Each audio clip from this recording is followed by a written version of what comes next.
key is to wish for more strength, more wisdom.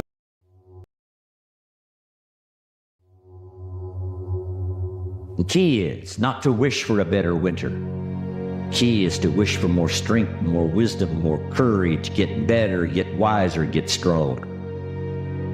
We have to constantly ask ourselves the uncomfortable questions. I mean, is the world better for me having been in it? Keep the promises you make to yourself. Don't be a "I'll do it when I'm ready" kind of person. Because you know what? You'll never be ready. When you do what you say you're gonna do, hard things become easier. Not following through destroys your confidence and your self-worth. Take it one decision at a time. Start small, stack some wins, and keep going. Work comes before the belief. You have to say, I'm gonna do the work regardless of what it produces. I'm just gonna do the work. I'm just gonna do it. I'm gonna do the work today, and if it doesn't produce anything today, I'm gonna get up, I'm gonna do it again tomorrow. And what happens is over the course of time, you start to believe because you're seeing a little bit of result, you're seeing a little bit of win, you're seeing a little bit of progress happening, and you're starting to realize, oh shit, this is how it works. Confidence, momentum, these are things we are in control of. These are not magical, they are not gifts from the universe. These are things that are within our control. Now, I know taking chances is kind of fretful, but the best things in life is on the other side of fear. Is I make my dreams bigger than all my fears. I have dreams that's so big that not getting there is just unacceptable. It doesn't make any sense for you not to have the life that you dream of. There is no tomorrow. Fuck that shit. Let's get all this done today. A lot of people think they have all this time, so they f***ing waste it. And they never go out and do what they really set out to do or accomplish or do anything great in their life. You think when you're young that you have all this time. You have no time. There's no time. You have to serve someone. What are you going to do today that you tomorrow will appreciate?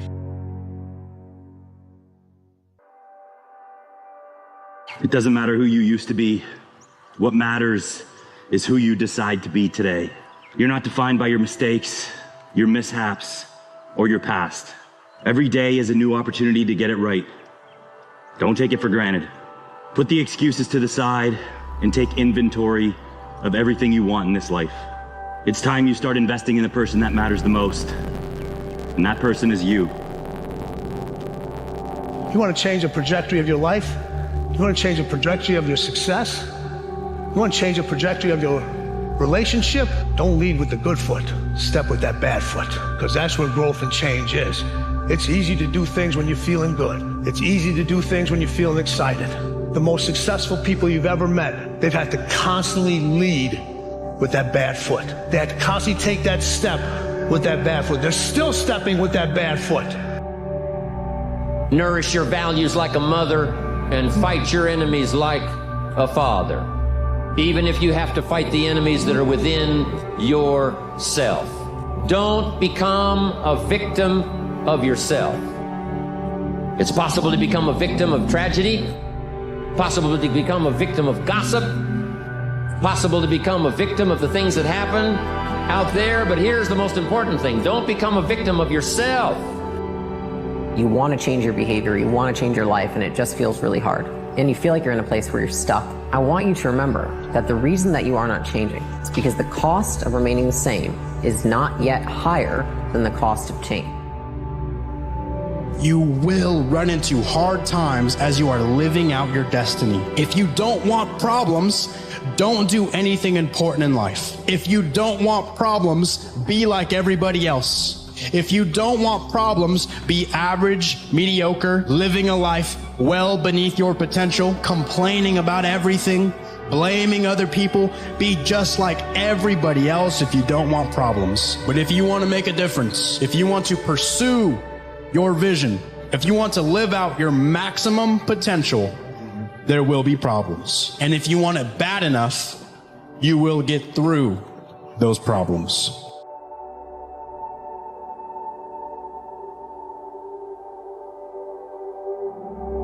It's all internal, right? If you finish a marathon in first place, no one comes along and drips dopamine in your ear. You self-generate that. Now, that doesn't mean that there aren't good and bad events in life.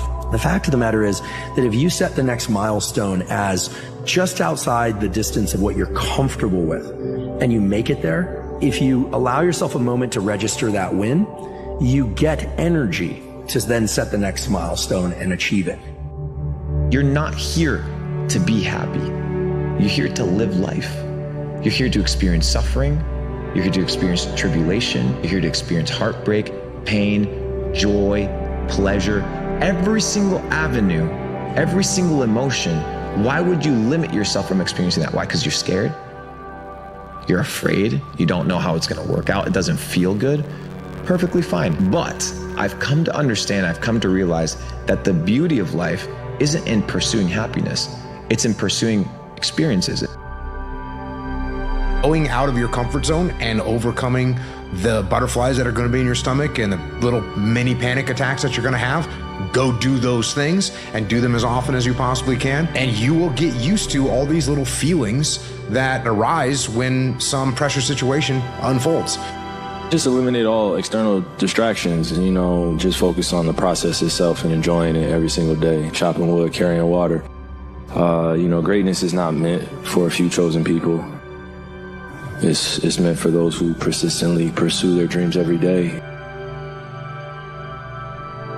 and make that choice when they wake up. So, just a mentality, really.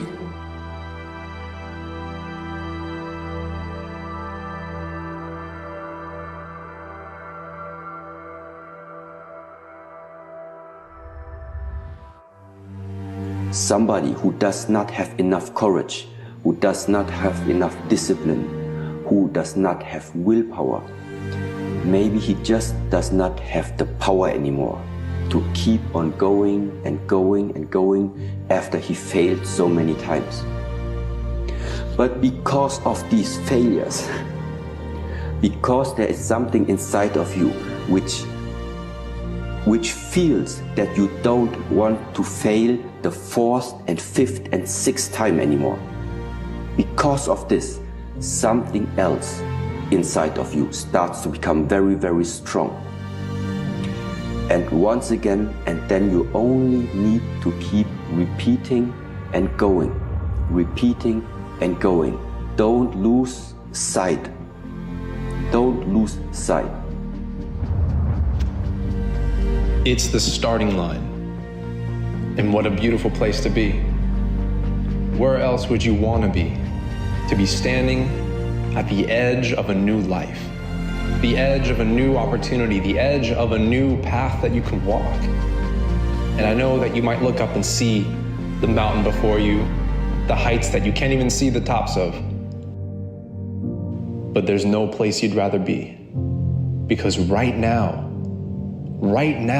in this place, is the beginning of something beautiful. The opportunity to create like you've never created. The opportunity to let go of everything, all of that baggage that's kept you down in the past. You can let it go starting now. In our journey of life, if we are doing it correctly, we will have dreams and aspirations, goals and objectives, desires for success, and the ability to position ourselves to help others. Our success in achieving any of these things will be based largely on our ability to endure along the way. Endurance is the foundation upon which greatness is built and is a beacon of strength and resilience. Sometimes your body just hurts, your legs hurt, you're sore, but that's how you get better. And the only way that you can get better is by pushing yourself beyond what you believe you're capable of doing. Nothing you want is going to happen in your timing. It almost never does. So everything you ask God for, it comes in a process. It's going to happen. It's the never giving up that hurts people the most. You pray for something, you ask God for something, then when it don't happen in your time, then you create these human excuses. It just didn't happen in your timing. But I can almost assure you, nothing you want is going to happen in your timing.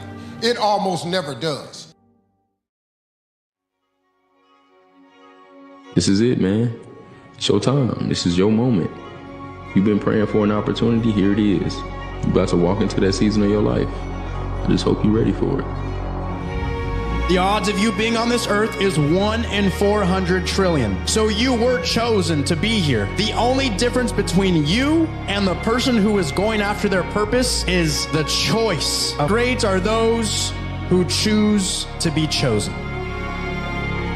Discipline is rooted in the truth we tell ourselves. That's what it is. Discipline is rooted in the truth we tell ourselves. Because if you tell yourself the truth, and the truth is, I'm not happy with where I'm at. That's the truth. The truth is, I can do more. The truth is, I can do much better than I'm doing right now. And if that's the real truth, if that's what you believe, if you believe that to be the truth, you won't have to find more discipline. Discipline will find you. If you value your goals, you need structure. You need a routine that gives you the best possible chance at achieving them. Whatever it is for you, find a way to start your day that makes you feel your best. There's a good chance you already know what that is, and it's likely something hard that you'd rather put off. You will always fall into a routine. You either create one or it will be handed to you. You choose.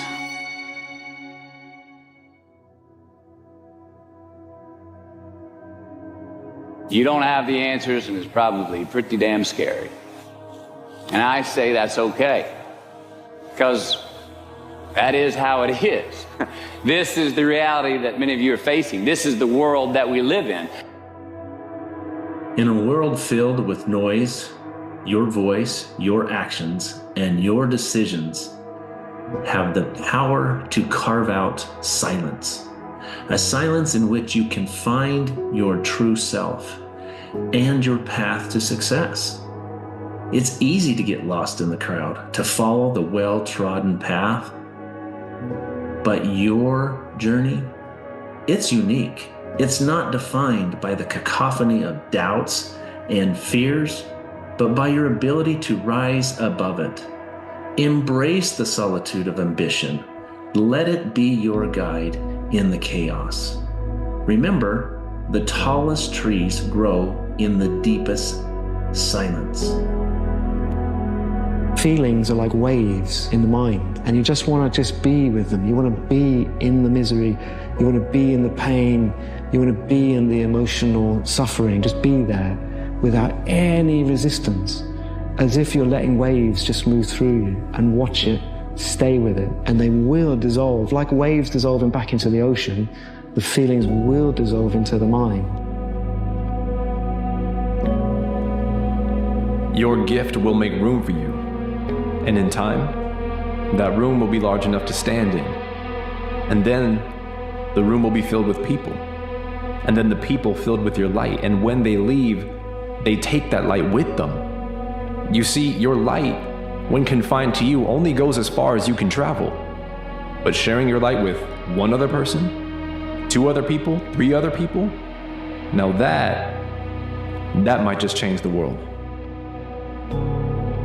Where you're going, right, where you're destined to go, it's not supposed to feel good all the time. It's not supposed to be easy, you know? So when you're going through seasons of discomfort, seasons of feeling overwhelmed, feeling pulled in a lot of different directions, understand that it's a part of you getting to the place that you want to be, you getting to the best version of yourself. It's all playing a role.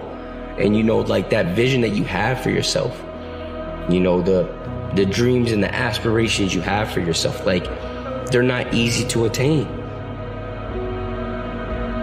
Like some people's expectations, their belief systems are, life should be taking care of me. I got to show people that life is calling to you. You need to deliver something to life. Because as long as you're waiting for somebody to take care of you, then you're always the victim. You're always waiting. Whereas if you think that I'm here to deliver something to life, I have a responsibility to life to give something, not just get something. That's when people feel alive, because what you get never makes you happy. Don't walk through the world looking for evidence that you don't belong, because you will always find it. Don't walk through the world looking for evidence that you're not enough, because you'll always find it. Our worth and our belonging are not negotiated with other people. Persevere. Nothing worthwhile is easy. No one of achievement has avoided failure, sometimes catastrophic failures. They keep at it. They learn from mistakes. They don't quit. You were given a gift, but let me tell you right now, it comes at a cost. Your gift is not free. What's the cost? You have to work for it. You have to work at it. You have to manifest it. You have to grow it. You have to get better at it. You have to get better at sharing your gift. You have to cultivate your gift so much that you can share it. Your God-given gift doesn't guarantee that you will succeed. It just guarantees you an opportunity. And let me tell you what an opportunity you have. Your potential is like that tree, waiting to rise above the noise, to reach heights unseen. This is your moment to tune out the distractions, to focus on what truly matters. Your growth, your journey, your impact, your success. Rise above the noise and let your actions declare to the whole world your purpose. And so what's the point of climbing this mountain that the world says we should climb in order to be successful and happy, and realize at the end of a career, at the end of a life, we've climbed the wrong mountain?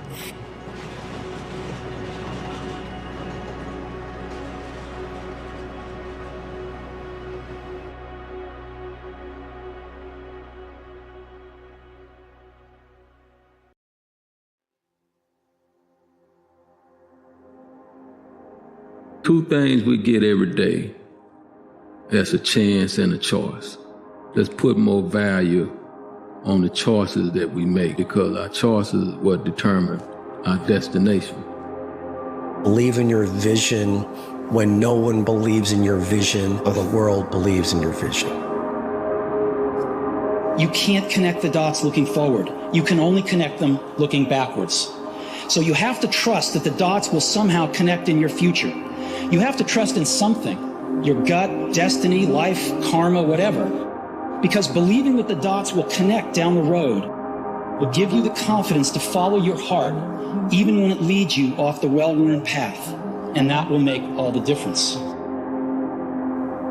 Maybe the secret to success isn't in everything that we once thought.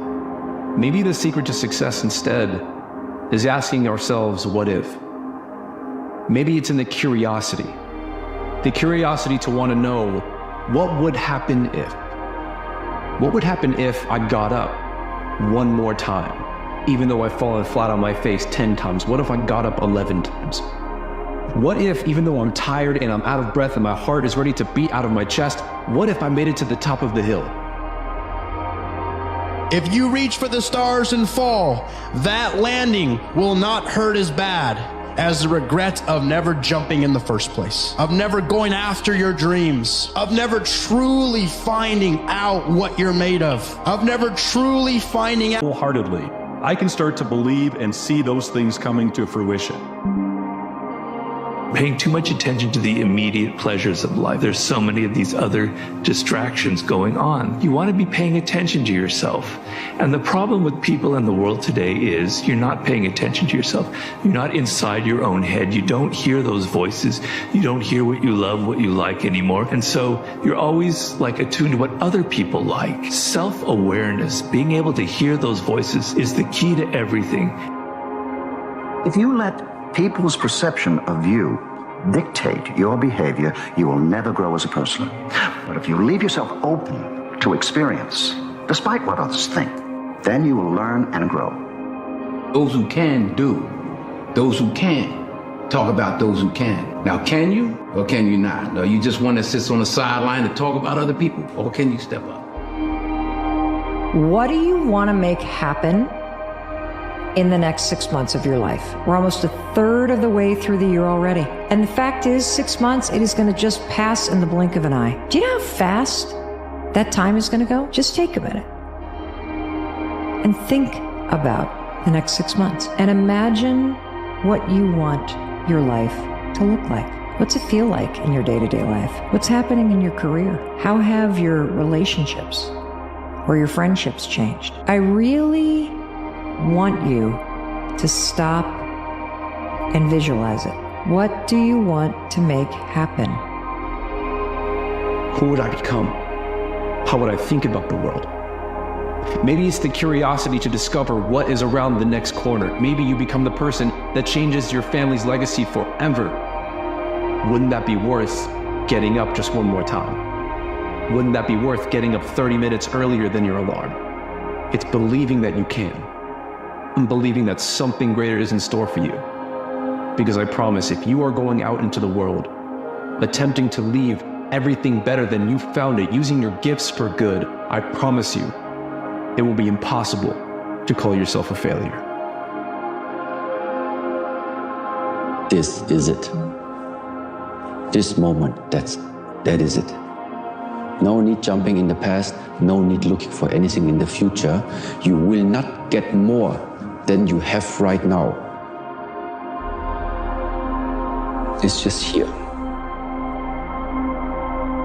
You don't get to world class by doing easy things, taking easy projects. It's not an easy route. World class is about victory. It's achieving victory over your fears, your doubts, your disbeliefs, your procrastinations, your limited self. So don't be in the business of looking for easy. There's no joy there. There's no energy there. We come most alive as human beings when we achieve victory over difficult things. I found that nothing in life is worthwhile unless you take risks. Nothing. Nelson Mandela said, "There is no passion to be found playing small and settling for a life that's less than the one you're capable of living." And the greatest fear you face is yourself, because we all have dreams, and it's very scary sometimes to accept the dream that you have, and it's scarier still to say, okay, I want that. It's scary because you're afraid that if you put your heart and soul into it and you fail, then how are you going to feel about yourself, right? So being fearless means putting yourself out there and going for it. No matter what, go for it. Not for anybody else, but for yourself. Your mindset can either be your superpower or your prison. It can elevate you or limit you. When you reinforce doubt and fear, you become trapped within the confines of your own mind. The world is what it is, but what's important is how you perceive it. You are the author of your own story. Don't let your mind put the governor switch on your potential. Use it to live the life of your dreams.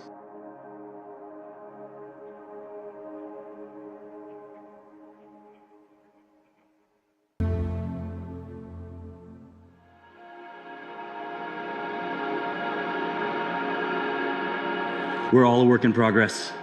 Growth has no end. Your story is still being written. You're the writer and the narrator.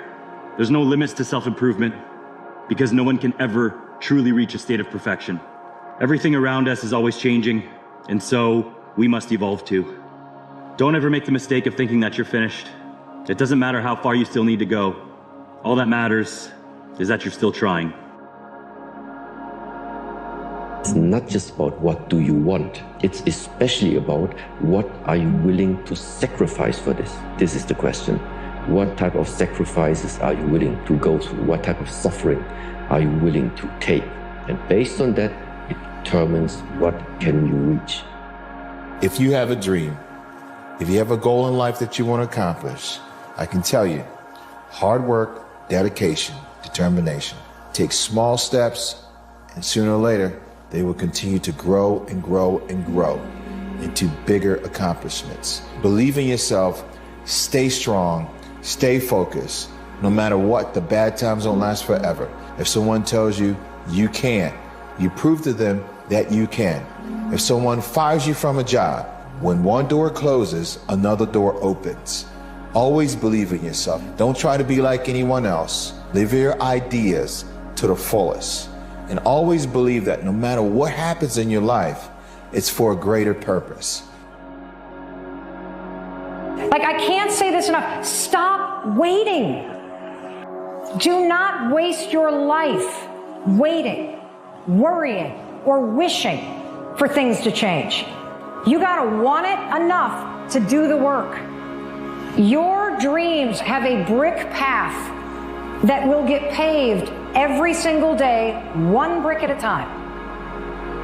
How many times have you told yourself you're going to do it? How many times have you told yourself tomorrow? How many times have you told people what you were going to do? You know where all that talking has gotten you? Fucking nowhere. You have not moved the needle once. I know it kind of feels like you're doing it when you talk about doing it, when you think about doing it, when you plan to do it, but the reality is you have not done anything. So when are you going to do it? At what point does the talking stop and the action begin? If it's at any other point than right now, you are not serious. You don't want to do it. You want to keep indulging in the that got you in the position where you want to change instead of just actually changing. Nobody who is that serious about change, knowing how hard it is to change, waits until tomorrow to do it because they don't want to spend another second being anything other than what they could be. Consistency is having a goal, and when you wake up that day and you don't feel like it, you still do what you told yourself you was gonna do. That's all consistency is. It is the days you don't feel like doing it, and you realize that I am where I am because of other people's sacrifice. I gotta get up and make it happen, even though I don't want to get up and make it happen. Make your future dream a present fact by assuming the feeling of the wish fulfilled. So whatever it is that you would like to experience in your life, you must be able to feel it. So live in the feeling of being the one you want to be, and that you shall be. Every feeling makes a subconscious impression. And unless it is counteracted by a more powerful feeling of an opposite nature, it must be expressed. Greatest people on the planet have suffered the most. Suffering is not bad. I'm suggesting suffering is awesome. The ego runs from suffering because it's the death of the ego. But I believe pain, difficult times, failure, loss is purification and preparation for personal heroism. You are not your losses. One misstep doesn't define who you are. If you've lost or failed, so what? Stop being the victim. Feeling sorry for yourself isn't going to get you any closer to your goal. It's not a loss if you learn something. So take accountability for the damage that was done and just keep moving forward.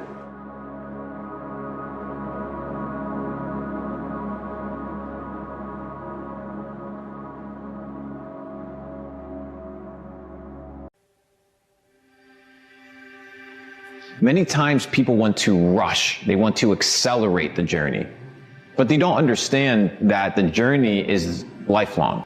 There is no end goal, there is no end destination.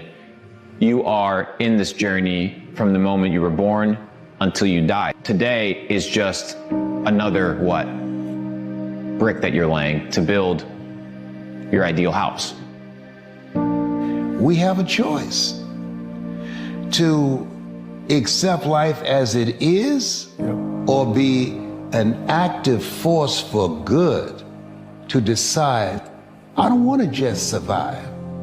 This is not me. What it takes to survive and what it takes to live, those are two totally different things. Do the things today others won't do in order to have the things tomorrow others won't have.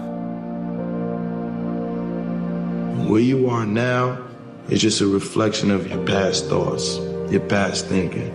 So if you want to change your future, you got to change your thoughts now and then put them into action ultimately.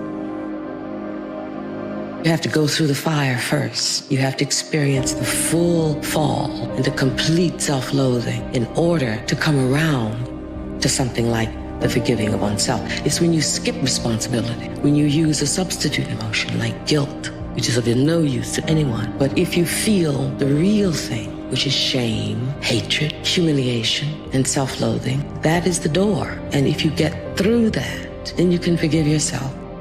You can never lose faith. That's the key. You have to believe in something that you can't see. You have to believe when you don't see no way how.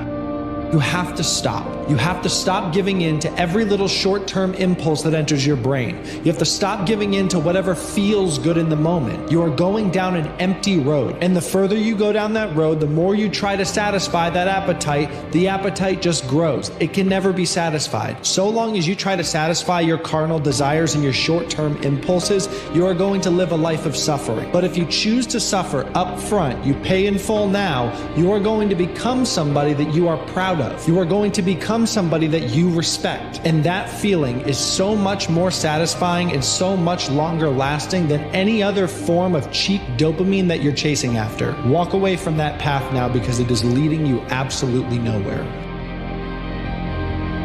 Your back is against the wall. And every single one of you can relate to this because this is what's difficult about failure. The disappointment is on you. It is your fault, and you go through failure alone. Failure gives you two choices. You stay down or you get up. All of you understand the disappointment of failure. And I can stay down or I can get my ass up, and I'm in the getting up business. Someday it's going to be your last day. It's going to be our last day. So I'm going to live every day as if it's my last day and do stuff that I always wanted to do because I don't want to go, oh man, I'm dying tomorrow. I'm dying now and I missed. I don't want to think about what I could have, should have done. I want to do it now, and I don't care about talent. I just care about doing it now because I want it. I want to do it, and it's within me. I think you know what you're supposed to do. Deep down inside, I think everybody does. And a lot of people just don't go after it, you know? And like most people start out, they say, I want to be a this, but I'm going to get that to make sure I have something to fall back on. Yeah. And what you're doing is you're setting yourself up for failure because you're going, there's a possibility that I'm going to fall back. And when you put that out there, then you fall back. But if you just say, hey, this is what I want to do, and you go do it, you usually get your stuff the way you want it, man.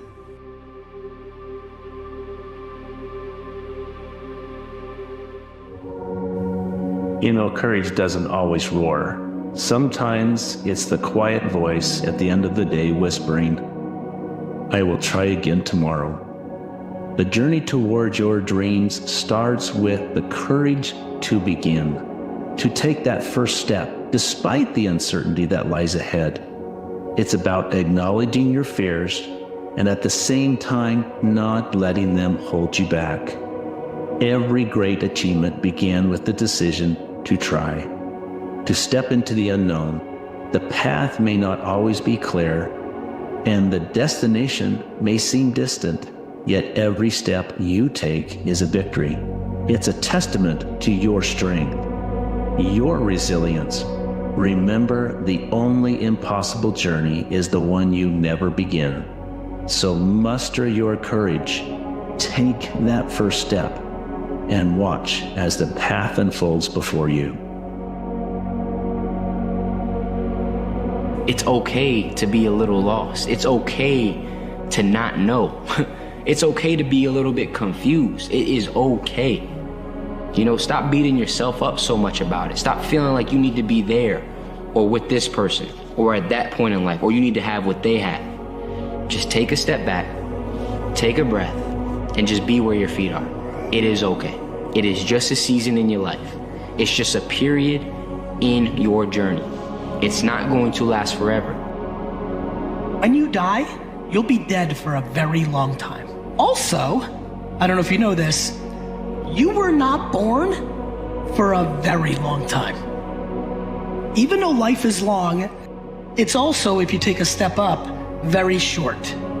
The concept of not squeezing the shit out of it, from a happiness standpoint, from a trying standpoint, from an ambitious standpoint, is ludicrous to me. You know for a fact, in your mind, yeah, I should probably be doing it. And then you don't do it. I mean, you just cheat yourself. If you got something that you want, what is stopping you from getting it? You got to realize that you're in complete control, right? You're behind the wheel every fucking day.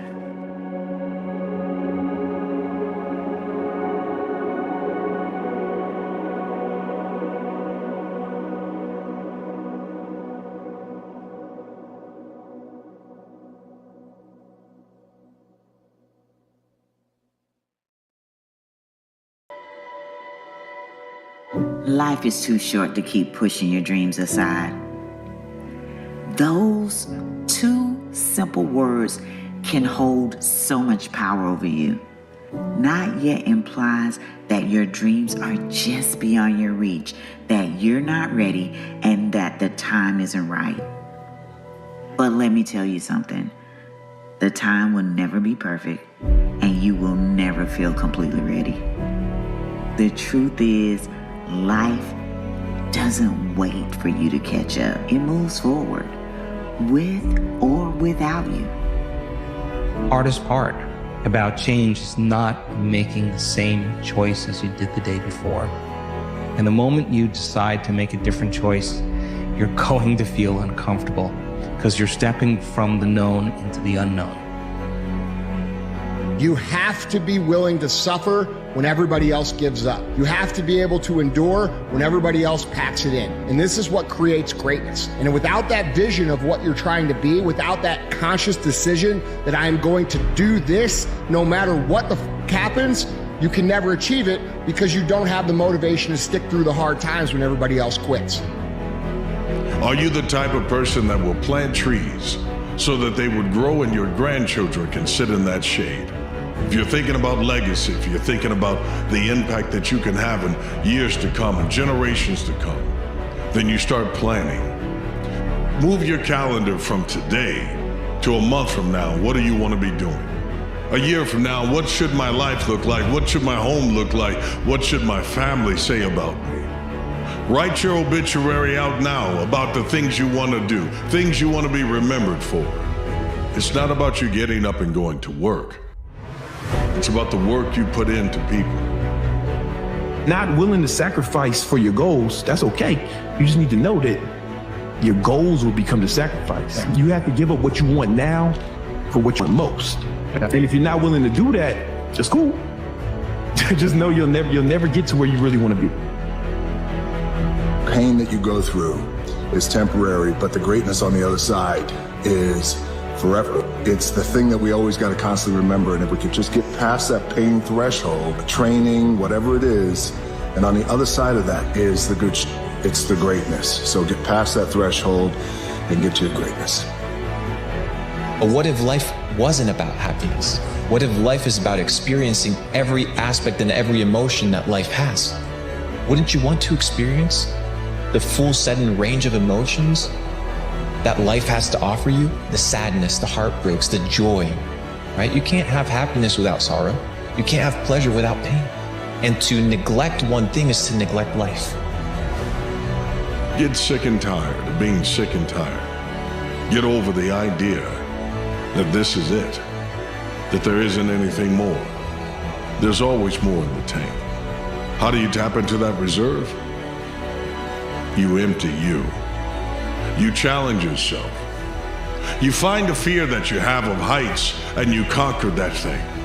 Remove all of those things out of your life, and when you die,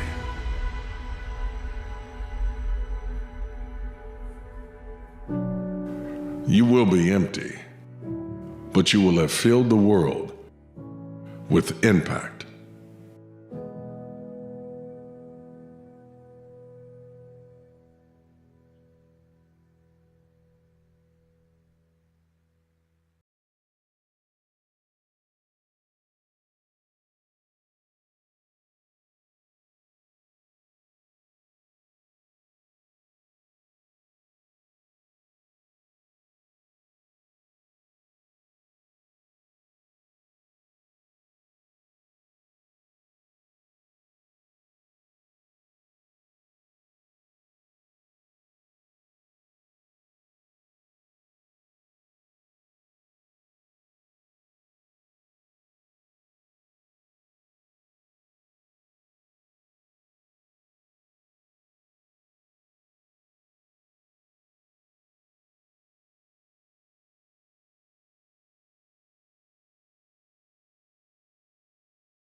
The world ain't all sunshine and rainbows.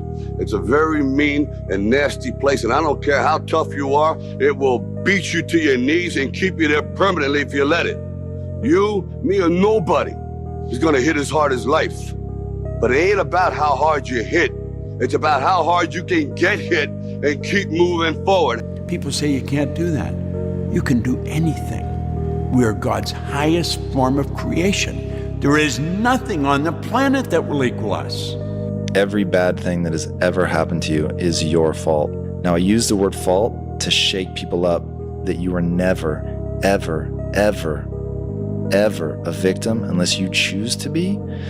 Everything in your life will change. You're always in control. And a man provides.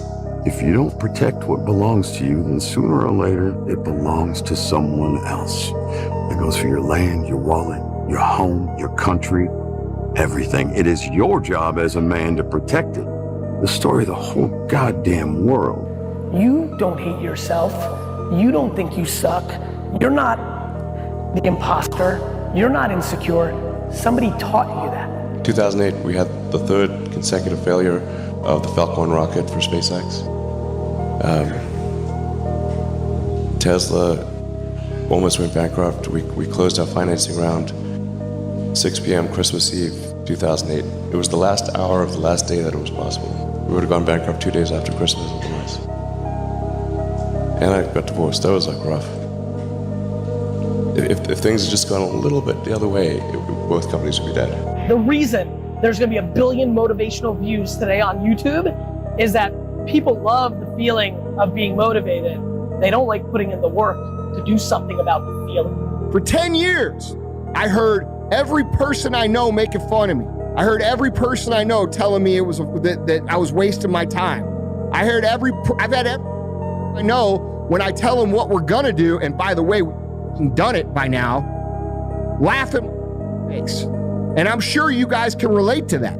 You know, very few people bet on the underdog. But if you would have, you would have won big. And that happened to be we bet on ourselves. Work like hell. I mean, you just have to put in, 80 to 100 hour weeks every week. And then a lot of work. All those things improve the odds of success. I found that nothing in life is worthwhile unless you take risks. Nothing. Nelson Mandela said, "There is no passion to be found playing small and settling for a life that's less than the one you're capable of living." Do you think Elon Musk has work-life balance? No. Do you think Steve Jobs, when he was alive, had work-life balance? No. Do you think Bill Gates? No. Henry Ford? No.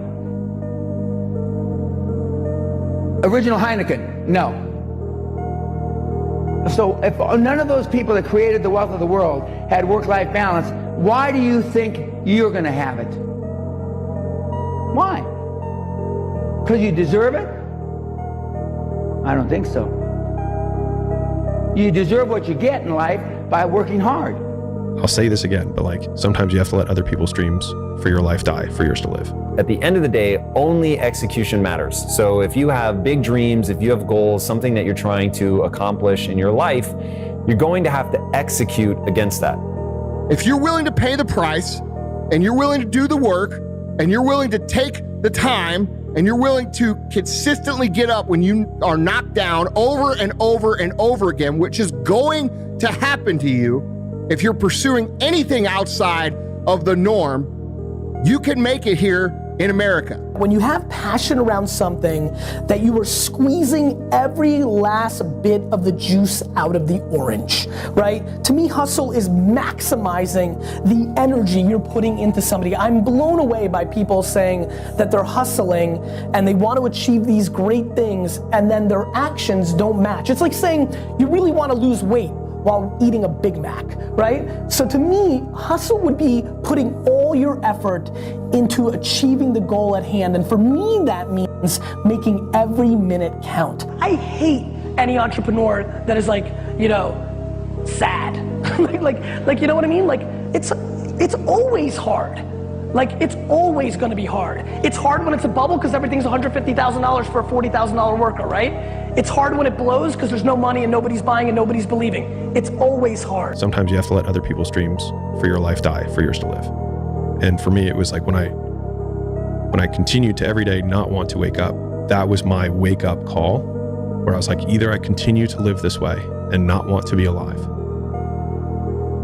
or I just risk the fact that I'll die to everybody else. And I think that like, it was the hardest decision of my entire life, by far.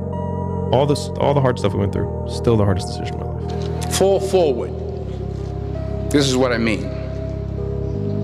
Reggie Jackson struck out 2,600 times in his career, the most in the history of baseball. But you don't hear about the strikeouts. People remember the home runs. Fall forward. Thomas Edison conducted 1,000 failed experiments. Did you know that? I didn't know that. Because the 1,001st was the light bulb. Fall forward.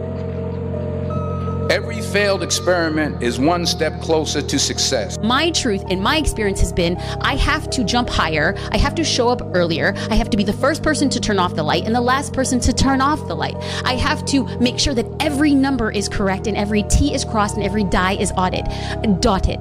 The way that I show up is by being consistent, so consistent that people cannot doubt your capacity to succeed. You have to work harder than the average person, and if you accept those terms, you cannot complain about those terms. I have only known success on the back of consistency. Do I think you could be a success without being consistent? Perhaps, if you have other resources and tools that I was never given, but coming from where I am, my perspective has only been consistency, and the discipline has been everything that I have ever gotten on the back of doing it again and again and again. It is what I teach, it is what I preach, it is what I believe. Play it out. What if you just never do anything?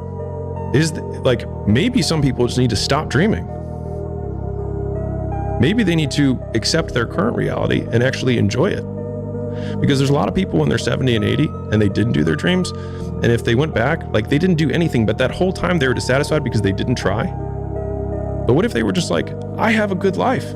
I have a wife who loves me. I've got some kids. I have a job that I don't mind it, pays the bills. I mean, if you go back 500 years, it wasn't people were like, man, this is my passion. He's like, dude, I'm just rowing a boat across a ferry, and that's what I do. And that's what my dad did and his dad did. Like, this is how we eat.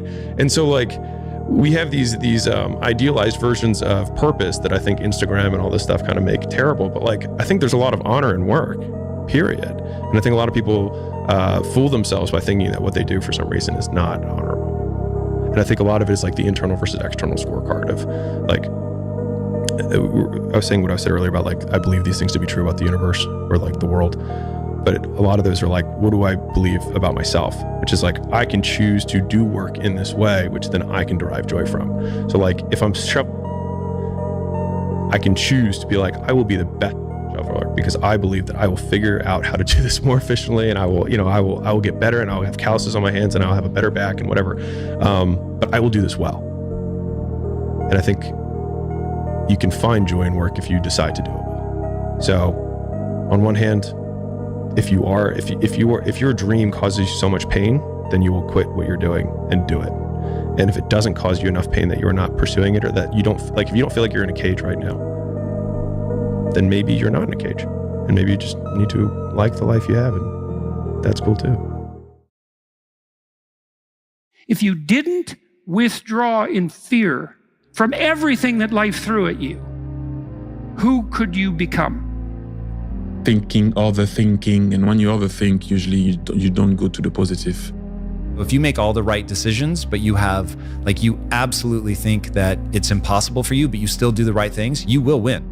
Mediocrity always attacks excellence. Ooh. You know, it's kind of a rule. No one's attacking a couch potato. But the moment you start to walk toward your dream, and you start to break habits, you start to change relationships that no longer serve that dream, you start to be talked about. Now, many people are afraid of failure, which really means that they're afraid of being ridiculed. Mm-hmm. But once you become aware that you're going to be ridiculed if you fail, and you're going to be talked about if you succeed, then you're able to put that aside. Because you know you're going to be talked about either way. No matter what, yeah.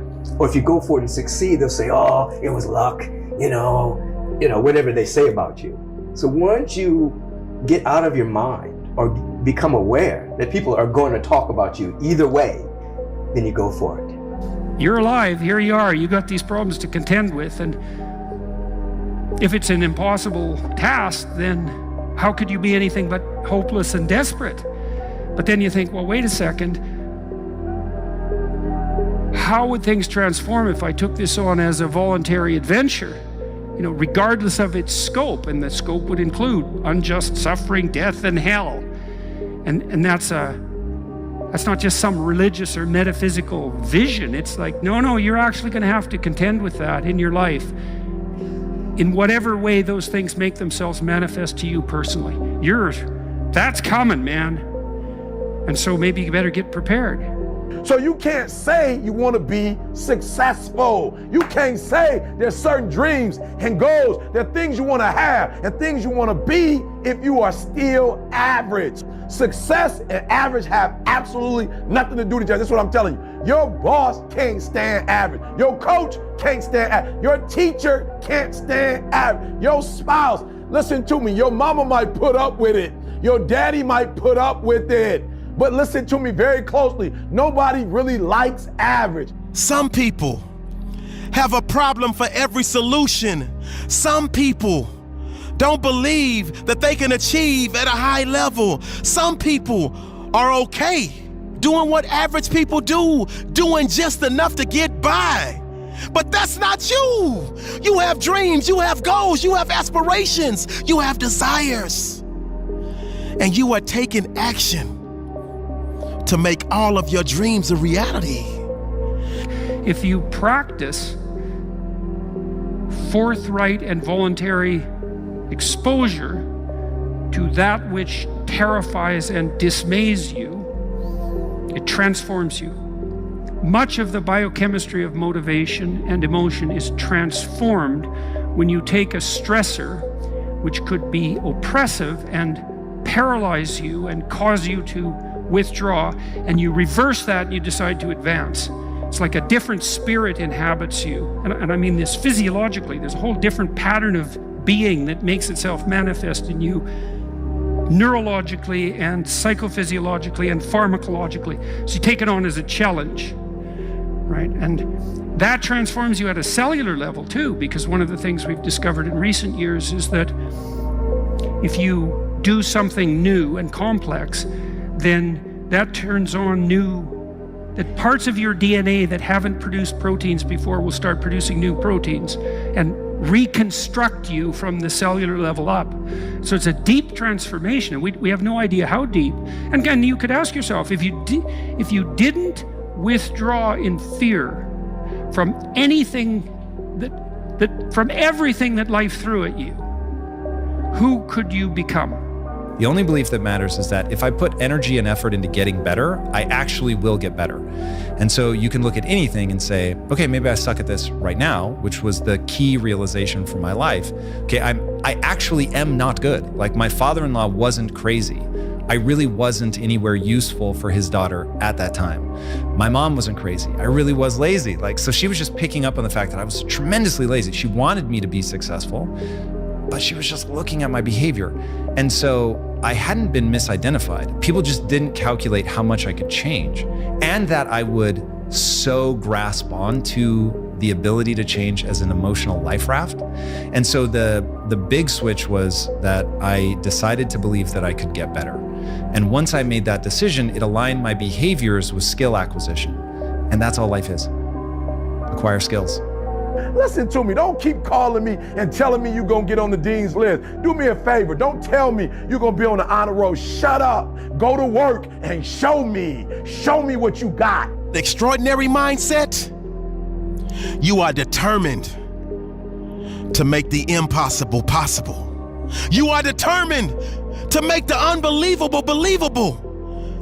You are determined to do more each and every day than that average person will do in a whole week. You are determined to do more in a month than an average person does in a whole year. So if what you're hung up on is you just can't ever fathom that being true, then saying it may begin to form this it erodes this lack of belief that it's possible. Now, my problem is when people think that just saying it out loud is going to make it come true. That for sure isn't true. So your behavior is ultimately all that matters. So if you make all the right decisions, but you have, you absolutely think that it's impossible for you, but you still do the right things, you will win. The problem is that if you believe that it's never going to happen for you, you won't take the steps. And so when you look at how hard something is and you get partway down that road and you're like, wow, this is really hard. It's making me confront my insecurities. This does not feel good. And I don't believe it's possible anyway. Then why would you keep going? And the answer is you wouldn't. And so nobody does. And so everybody who believes it's impossible and encounters the difficulties that success will demand of everybody, they stop 100% of the time. And so by looking at yourself in the mirror and saying, I am a millionaire, I'm a genius, all this stuff, it may function as some eroding mechanism to those entrenched beliefs that it's never going to happen for you. That would not work for me because there's a part of my brain that just screams, this is bullshit. This is bullshit. So for me, I had to align with what do I believe to be true about humans? I needed to accept that I was average. That was a huge moment for me because I tried to believe I was special, and either luck of the draw or the fact that I really am average, I've always been around a substantial number of people that are smarter than me. Literally everything, every niche I tried to find. Be the guy who embraces the ugly, the miserable. Be the guy who embraces hard work, the grind. Don't be afraid of being hurt. Don't be afraid of sacrificing some blood. It's the moments in life, the decisions you make on a moment-to-moment basis that add up to be the guy or not the guy. Tonight, I did something, that I feel more of a guy. For me, who I am, my guy. Make the hard decisions, make the sacrifices, make the unpopular decisions, and become comfortable in your own skin. And if you are not a person that you are comfortable being alone with, that is the one person in this universe that you have full power, full right, full responsibility to change. If you had to create a human, what would you put them through to make them tough?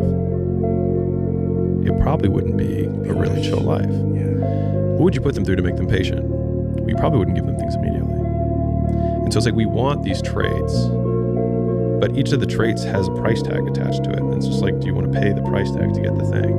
And so I think if people reframed the period of life that they're going through as the price that they're paying out of their wallet, but the wallet is their time, is the seconds of life that they're trading for it, then I think more people will be willing to make the trade. Because at least when I look at myself, when I'm 80 something years old and I'm looking back on my life, I want to have these traits. But in order to have those traits, I know I have to go through these things. And I think for me, that's given me a lot of comfort in hard times.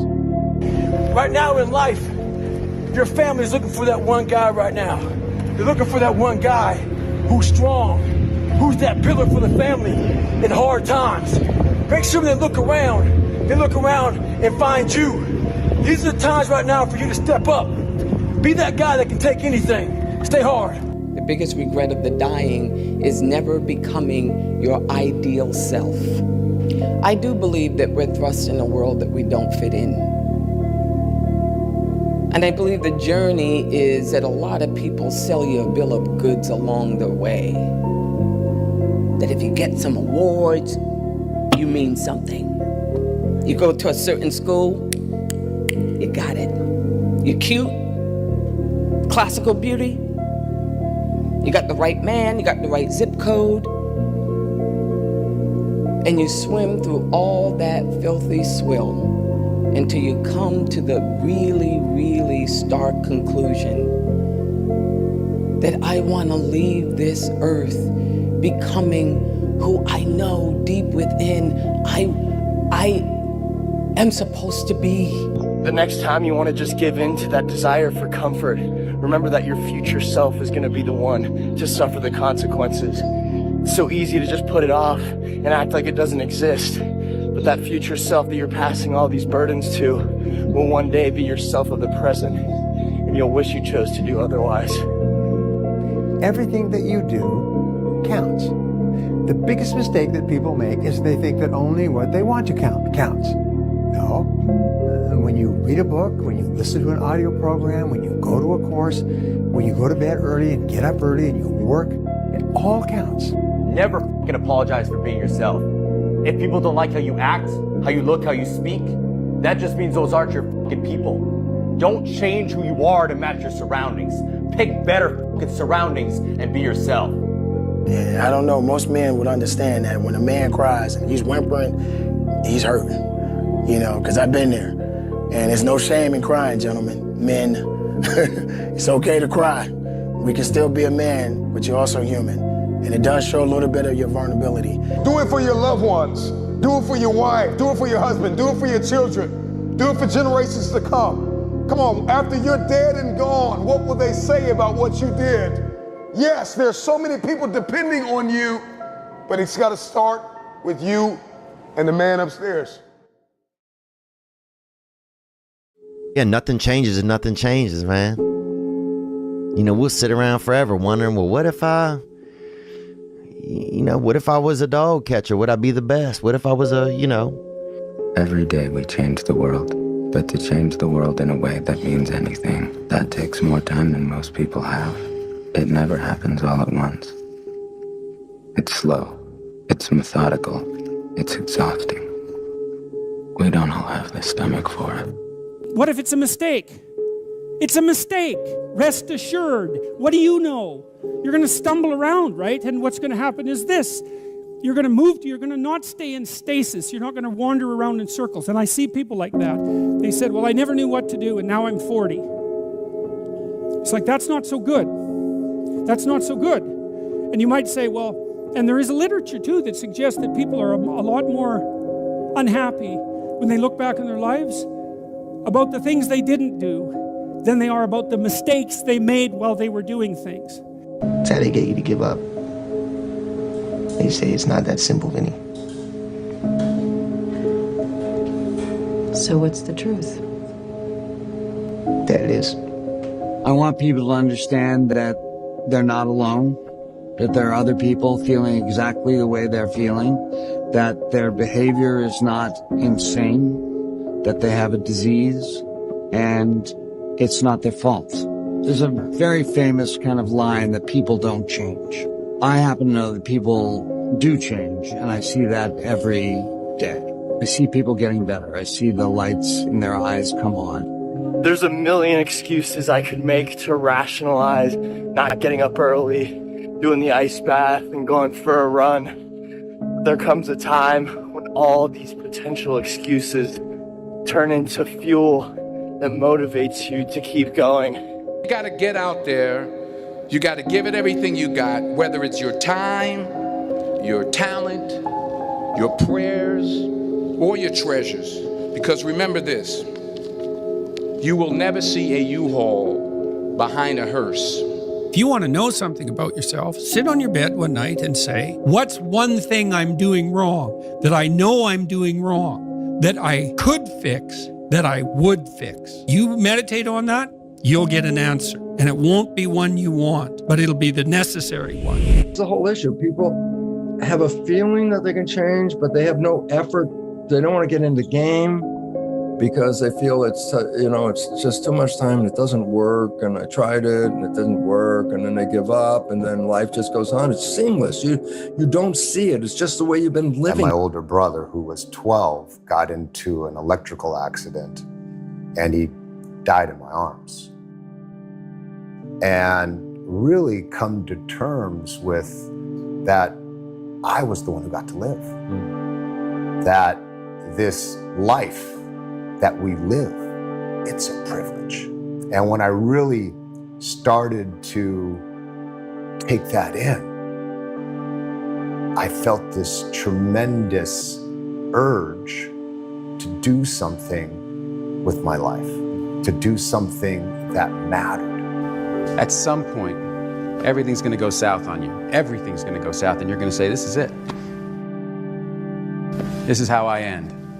Now, you can either accept that, or you can get to work. You can't stop. You can't quit. You can't say, I'm a failure. You're not a failure. You're not. You're a wonderful, strong, intelligent youngster.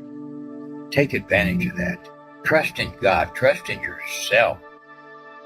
Until you say, yeah, I'm gonna take action. Nothing changes if nothing changes, man.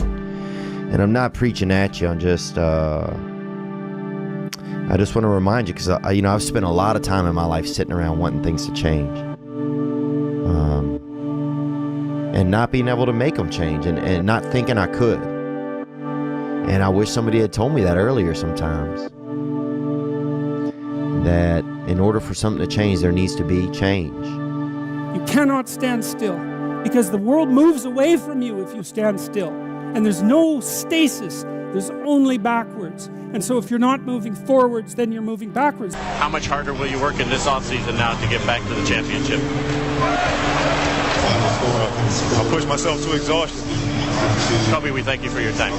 I feel like we sort of focus on right ways and wrong ways too much. And I think it's, in a sense, sort of scary to just be born and live life. And I understand the idea of kind of grasping onto a particular thought of wanting to kind of feel like you somehow have a handle on the unknown. But you know what? The unknown is the unknown. And to all of you watching here, come close to the screen and listen. People don't have to like you. People don't have to love you. They don't even have to respect you. But when you look in the mirror, you better love what you see. You better love what you see. Be uncomfortable. Get yourself in a situation where you feel a little bit about a challenge. You're feeling something about being challenged. You're understanding that challenges are good for you. Challenges are going to make you better, going to make you stronger, going to push you through any adversity that you may face in life. But nobody's coming to save you. There's no knight in shining armor, and the people that say they will, they don't really stick around for long. The reality is this whole life thing was never really meant to be about anyone else. You're kind of supposed to be the hero of this story. Even if you feel weak right now, even if you feel alone, you feel down, you feel like you can't do it, you can. And you will. All you have to do is show up. So, show up today. You have the power to do more than you can ever begin to imagine. Don't underestimate yourself. You don't know enough about yourself to become a cynic. And so you've got to challenge yourself to access that power that you have within you. You're more than a conqueror. I'm amazing when you don't think I'm amazing. I love me even if you stop loving me. You can say the nastiest, meanest, evilest shit that you could ever conjure up. It will never change the way I feel about myself. It takes faith to jump off of the edge. It takes faith to step into your purpose. It takes faith to step into your destiny. It takes faith to pull away from everything that is familiar, to step into uncharted territory, to become the person you were born to be. It takes faith. This is my time. This is my time. I'm bright enough. I'm old enough. I'm young enough. I've experienced enough. I'm wise enough. I understand that I am enough.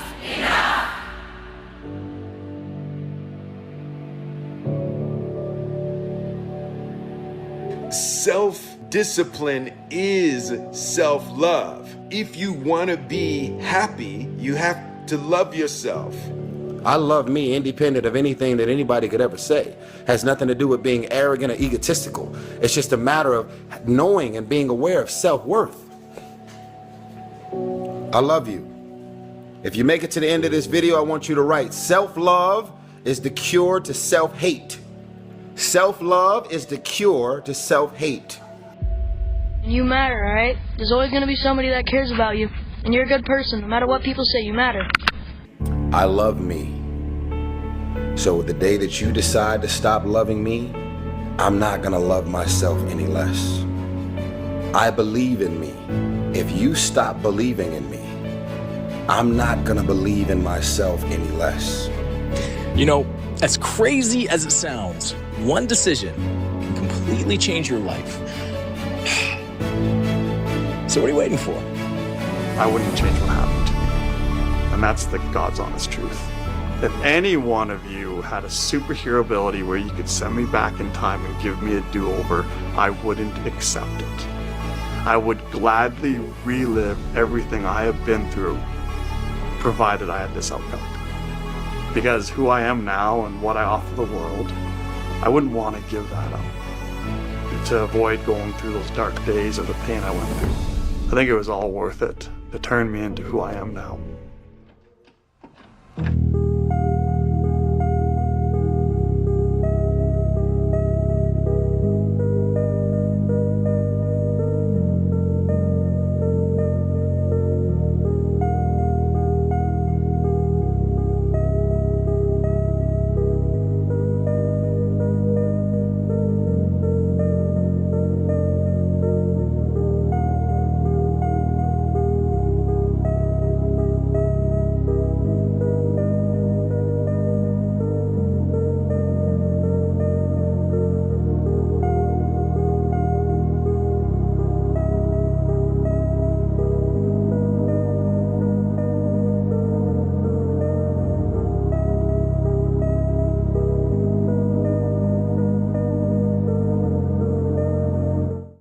Every time you have changed, you feel pain. You stepped out of one relationship to another and you feel pain. You leave one neighborhood to another and you feel pain. You go from one job to another and you feel the fire of transition. See change as growth. See change as transformation. See change as evolution. See change as necessary. See change as critical. See change as inevitable. Do something. Stop being f***ing scared if you have not jumped on the bandwagon of doing exactly what the f*** you want to do, which is skiing for the next 3 years or working at a job that's not what your parents want or what society wants. Do something. Stop being f***ing scared. And so enough parents, the kid that's sitting right now at a desk and saw this in a feed and you hate your f***ing job, enough. Stand up, get the f*** out of here, and do you. Live your life. You got one life. And so if you're not willing to be a fool, then you'll never start anything new. And if you never start anything new, then you won't develop. And so the willingness to be a fool is the precursor to transformation. And that's the same as humility. And so if you're going to write your destiny, you can do a bad first job. You're going to get smarter as you move forward. When you can learn to do things when you don't want to, when you don't feel like it, when you're tired, when you can learn to push yourself to do them, that's when the world opens up to you. That's when success knocks at your door. There will never come a time when you can just happily coast through life. It's hard to stay governed by anxiety. It's hard to be inconsistent. It's hard not to have daily disciplines. It's hard not to believe in yourself. It's hard to be broke. It's hard to be poor. It's hard. It's all hard. So choose your heart. What I am telling you to do is chase after that version of yourself that you know you could be. What happens when I decide for myself that I'm going to do something different? You've got the gift of life. You have the privilege of being here. Quit playing small. You were meant to do great things. Nothing changes if nothing changes, man. I got one question to ask you. Can you do this thing alone? I've trained 99% of my life alone. No one pat me on the back. I did all of the work alone. Wolves don't lose sleep over the opinions of a lesser species. Be alone. Go to that dark space. You may not want to fight that battle, but you need to. A beast is someone who can go through hell and be grateful that their legs are working. What are you? Are you a sheep or are you a wolf? When you train alone, I can take myself to such a level of real passion and purpose. Nobody's gonna feed us. You gotta feed yourself. The feeling I get is something I can't even explain. I don't need anyone. It's on you. You gotta want it as bad as you want to breathe. Success starts with you. It's all on you. If you want to be strong, you gotta learn to fight alone. Yes, you're tired. Yes, your mind is saying give up. Yes, it's saying quit. But you cannot quit because you realize you have not reached the goal yet. Day in and day out, you got to keep on working. And if you get knocked down, so what? Rise up and get up. Nobody's going to believe in you until you've already done it. Nobody's going to come and celebrate with you until you've already done it, which means you're going to have to work for a long time by yourself with no applause, with no awards. No one's going to believe in you in the beginning, nor should they. Be okay with it. If I have to do it alone, I will. Start alone, but get started. It doesn't matter how hard you work, I'm willing to work harder than you. And I know every motherfucker ain't gonna do what I'm gonna do. That's how you level up. Stop being average when your potential is crying to come outside and be more than that. No one will outwork me. No one. It's so easy to be great nowadays, my friend, because most people are weak. Most people don't want to go that extra mile. Most people don't want to find that extra because it sucks. Of course, talent without work is nothing. You gotta be hungry. People that are hungry are willing to do the things today others won't do. There's no excuse not to be the hardest motherfucking worker in the room. You have to want it. I would rather tell the world what I've done than what I'm going to do. There's enough people talking. Just make the move and don't talk until it's time for the checkmate. Move in silence.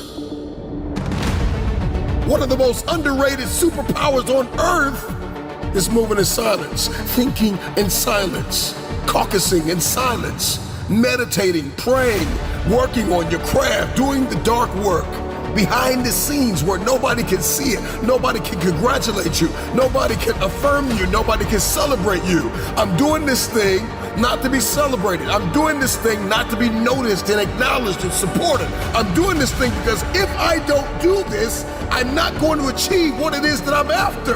This is the power of moving in silence. If I'm going to move in silence, I've got to know how to plan in silence and think in silence and meditate and pray and put the work in behind the scenes.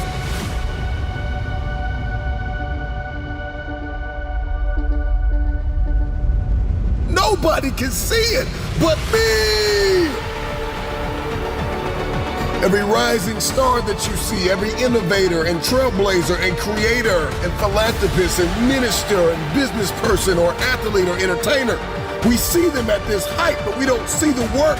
You were not there when they cried and they bled and they sweat and they almost quit and they almost threw in the towel and they were left alone to continue the work, to pray, to believe, to think, to caucus, to plan it out and then execute and come back and shock everybody!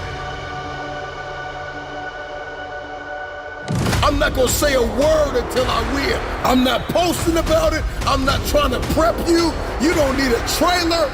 I'm going to make an announcement that I won. Not that I'm working, but I won. Checkmate. Checkmate. Somebody shout checkmate. Somebody drop it in the comments. Checkmate. Move in silence. Drop it in the comments. Checkmate. Checkmate. Checkmate.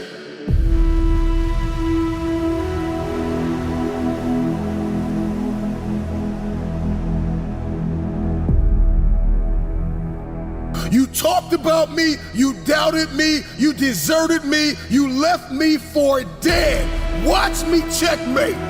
and I'm gonna do it in silence. As a matter of fact, I'm not gonna say a word until I win. There are seasons in life where we get to that need to be played and lived out like a chess game. Don't talk until it's time. A chess player does not talk until the time has come for the checkmate. Man, drop it in the check. Checkmate, checkmate, checkmate. Stop talking about everything you want to do. Checkmate. Successful people have mastered the art of spending time alone. They understand the power and the leverage points when I get time with myself. And I get in my head and I get in my heart and I understand my behaviors and my belief systems and my parameters and what I need to do and how I need to sow and where I need to send my energy and how I need to execute in the day. They understand it's a superpower. But everybody doesn't need to know what you're doing. And this is why we have so many copycats and knockoffs and counterfeits and frauds, because you brought people along with you that were not in your inner circle along throughout your process while you were building it instead of just revealing it after it was already done. Because this is the type of season I'm about to step into. You talked about me, you doubted me, you deserted me, you left me for dead. Watch me checkmate, and I'm gonna do it in silence. As a matter of fact, I'm not gonna say a word until I win. Just show up and be finished with it. Stop telling the world every step of the process and you haven't won yet. Win, win, win, and after you win, then let them interview you. Let the contracts drop on the table. Let the documentary come out, but win without a word. And when you win, checkmate, checkmate, checkmate. Understand your limitations. What are your strengths? What are your weaknesses? Where are you losing? Where are you winning? How do you need to change your beliefs to align with the correct behaviors? What type of behaviors and parameters and values do you need to have established and hardwired within yourself? Who do I need to become to accomplish what it is I've been destined to do? When you spend that time alone and you can think and you can pray and you can meditate, and everybody's not in your mix, you're able to grow something that could leave a legacy and impact the lives of millions of people. Never underestimate the power of getting alone with yourself and getting dialed in with what you've been called to do and then how you're going to go about doing it. Oftentimes we find the person who's living paycheck to paycheck doesn't want to think. They just want to work and get paid. It's the millionaires and billionaires and six-figure earners and networkers and busy bees and people that are out there shaking hands, stepping into rooms and arenas, building products, creating opportunity, innovators, trailblazers. These are the people that have spent time alone thinking about what it is they've been called to do and how they're going to execute. They moved in silence. They thought alone. They prayed alone, just for a moment, just for a season. Nothing wrong with getting together with friends and family and having a corporate construct, but there is an unfair advantage when I can get along with myself and I can talk to myself in the mirror and tell myself, self, you got stuff to do. Self, you have things to become. Self, there are ways you have to go about this. And you need to be flexible, you need to be agile. Is God first in my house or nothing else? And we start to establish our values and we start to understand ourselves and what makes us tick. Everybody doesn't need to know all the moving parts and the pain and the tears and the sacrifice that you have made. Just show up on stage and win, and after you win, then you can talk about how you won. If your dream only requires you, then it's not big enough. It starts with you, but it doesn't end with you. Your team is coming. Drop it in the comments, man. My team is coming, but it starts with me. My team is coming, but it starts with me. My team is coming, but it starts with me. Today we gotta ghost everyone. anyone that ever doubted us, anyone that ever lied to us and told us that they believe in our vision, we gotta reset. We live in a culture of busyness, distraction, and noise. And sometimes the only way something's going to change is if we disappear. We gotta focus on the reason why we started everything. Why we woke up early in the morning to grind. Why we cried those tears. When we wanted the world to say yes, but everyone continued to say no. You see, you gotta forget about the doubters. Can you unplug from people's ideas, from people's agendas, from people's viewpoints and perspective of you and life? Can you unplug? Forget about the doubters that told you that you didn't have what it takes to be the greatest. You gotta reset. What if you could just shut out every distraction? What if you could just shut out the world for just a season and focus on you? You have to disappear and put the work in and come back and shock everybody that doubted you. You gotta understand the power of being alone. Let's go back into the darkness where all the greatness was created, where all the motivation was created. Let's get back to the beginning. Because only then will you hear the thoughts of the greats.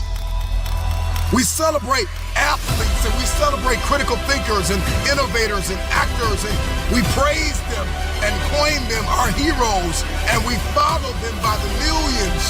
We love what they do in public, but you don't know the story behind the glory. You don't know the blood, the sweat. You didn't see the tears that they cried, the prayers that they prayed, the countless weeks where they went without sleep to get where they are. I'm just wondering if there's anybody here that is willing to go through the process in the dark room that prepares us and equips us for the stages of destiny. Rise, let's ghost everyone.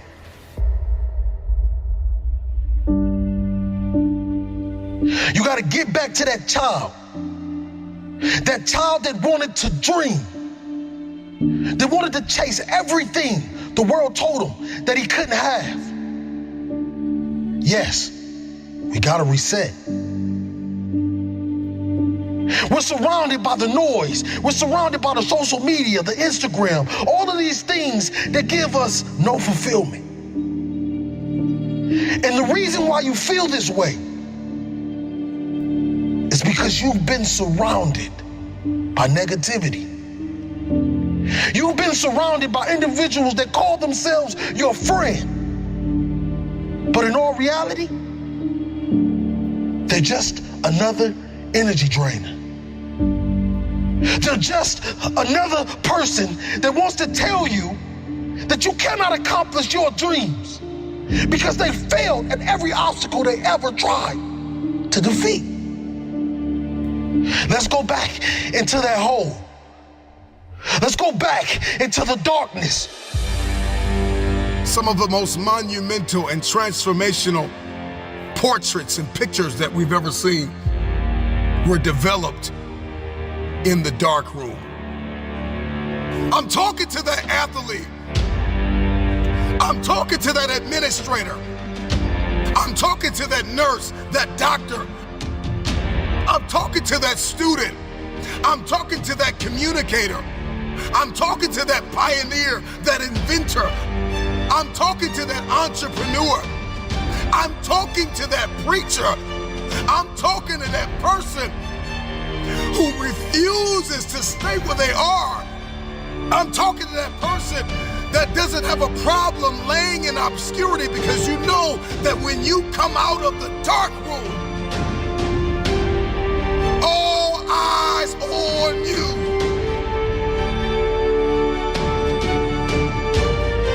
Rise from that ghost state, a new man and a new woman on its journey to greatness. Why are you here? What is your destiny?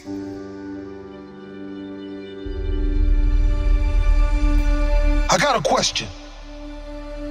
What will you do when no one is watching? What will you do when no one is listening? That's the only time that we'll be able to bring something to this world that it never seen before. One of the greatest challenges with disappearing is understanding the revelation of building in the dark. The secret of change is to focus all of our energy, not on fighting the old, but building the new, and specifically behind closed doors when nobody's looking, when no one is there to affirm you, when nobody's there to validate you, when nobody is there to agree with you, you build in the dark and you announce it when it's finished. Let me tell you,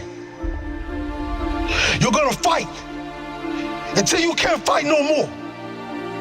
And when you can't fight anymore, you're gonna lay down and bleed a while. And then you're gonna get up and fight some more. Sometimes you have to fall back into the dark room and focus on you. There are too many people in your life who have left you. There are too many people in your life who have counted you out. There are too many people in your life who have whispered in your ear and said you'll be worse off without them. Prove them wrong. There are people in your life that claim to be your friends. And honestly, they're just standing there waiting to see you fail. Yeah, you have those friends that come out to support you and tell you how great you are. But when they're driving off, leaving from the event, they're saying to themselves, I can do that better than him. Or I can do that better than her. Disappear and do the work that is required. Sometimes you gotta take a break from just about everything, disappear, come back, and shock the world. You've been surrounded by individuals that call themselves your friend. They're just another person that wants to tell you that you cannot accomplish your dreams. Are you worth my time? If you're not, it's time to unplug. Time to unplug. Time to unplug. This is the process. When you have to reset. And when you have to ghost everyone. Yeah, nothing changes and nothing changes, man. You know, we'll sit around forever wondering, well, what if I was a dog catcher? Would I be the best? What if I was Every day we change the world. But to change the world in a way that means anything, that takes more time than most people have. It never happens all at once. It's slow. It's methodical. It's exhausting. We don't all have the stomach for it. What if it's a mistake? It's a mistake. Rest assured. What do you know? You're going to stumble around, right? And what's going to happen is this. You're going to not stay in stasis. You're not going to wander around in circles. And I see people like that. They said, well, I never knew what to do, and now I'm 40. It's like, that's not so good. That's not so good. And you might say, well, and there is a literature, too, that suggests that people are a lot more unhappy when they look back in their lives about the things they didn't do than they are about the mistakes they made while they were doing things. That's how they get you to give up. They say it's not that simple, Vinny. So what's the truth? That it is. I want people to understand that they're not alone, that there are other people feeling exactly the way they're feeling, that their behavior is not insane, that they have a disease, and it's not their fault. There's a very famous kind of line that people don't change. I happen to know that people do change, and I see that every day. I see people getting better. I see the lights in their eyes come on. There's a million excuses I could make to rationalize not getting up early, doing the ice bath, and going for a run. There comes a time when all these potential excuses turn into fuel that motivates you to keep going. You got to get out there. You got to give it everything you got, whether it's your time, your talent, your prayers, or your treasures. Because remember this, you will never see a U-Haul behind a hearse. If you want to know something about yourself, sit on your bed one night and say, what's one thing I'm doing wrong, that I know I'm doing wrong, that I could fix, that I would fix? You meditate on that, you'll get an answer. And it won't be one you want, but it'll be the necessary one. It's a whole issue. People have a feeling that they can change, but they have no effort. They don't want to get in the game because they feel it's just too much time and it doesn't work. And I tried it and it didn't work. And then they give up and then life just goes on. It's seamless. You don't see it. It's just the way you've been living. And my older brother, who was 12, got into an electrical accident and he died in my arms. And really come to terms with that I was the one who got to live. That this life that we live, it's a privilege. And when I really started to take that in, I felt this tremendous urge to do something with my life, to do something that mattered. At some point, everything's going to go south on you. Everything's going to go south, and you're going to say, this is it. This is how I end. Now, you can either accept that, or you can get to work. You can't stop. You can't quit. You can't say, I'm a failure. You're not a failure. You're not. You're a wonderful, strong, intelligent youngster. Take advantage of that. Trust in God. Trust in yourself. Until you say, yeah, I'm gonna take action. Nothing changes if nothing changes, man. And I'm not preaching at you. I'm just, I just want to remind you, because I've spent a lot of time in my life sitting around wanting things to change, and not being able to make them change, and not thinking I could. And I wish somebody had told me that earlier sometimes. That in order for something to change, there needs to be change. You cannot stand still, because the world moves away from you if you stand still. And there's no stasis, there's only backwards. And so if you're not moving forwards, then you're moving backwards. How much harder will you work in this offseason now to get back to the championship? I'll push myself to exhaustion. Kobe, we thank you for your time. I feel like we sort of focus on right ways and wrong ways too much. And I think it's, in a sense, sort of scary to just be born and live life. And I understand the idea of kind of grasping onto a particular thought of wanting to kind of feel like you somehow have a handle on the unknown. But you know what? The unknown is the unknown. Sometimes you got to take a break from just about everything, disappear, come back, and shock the world.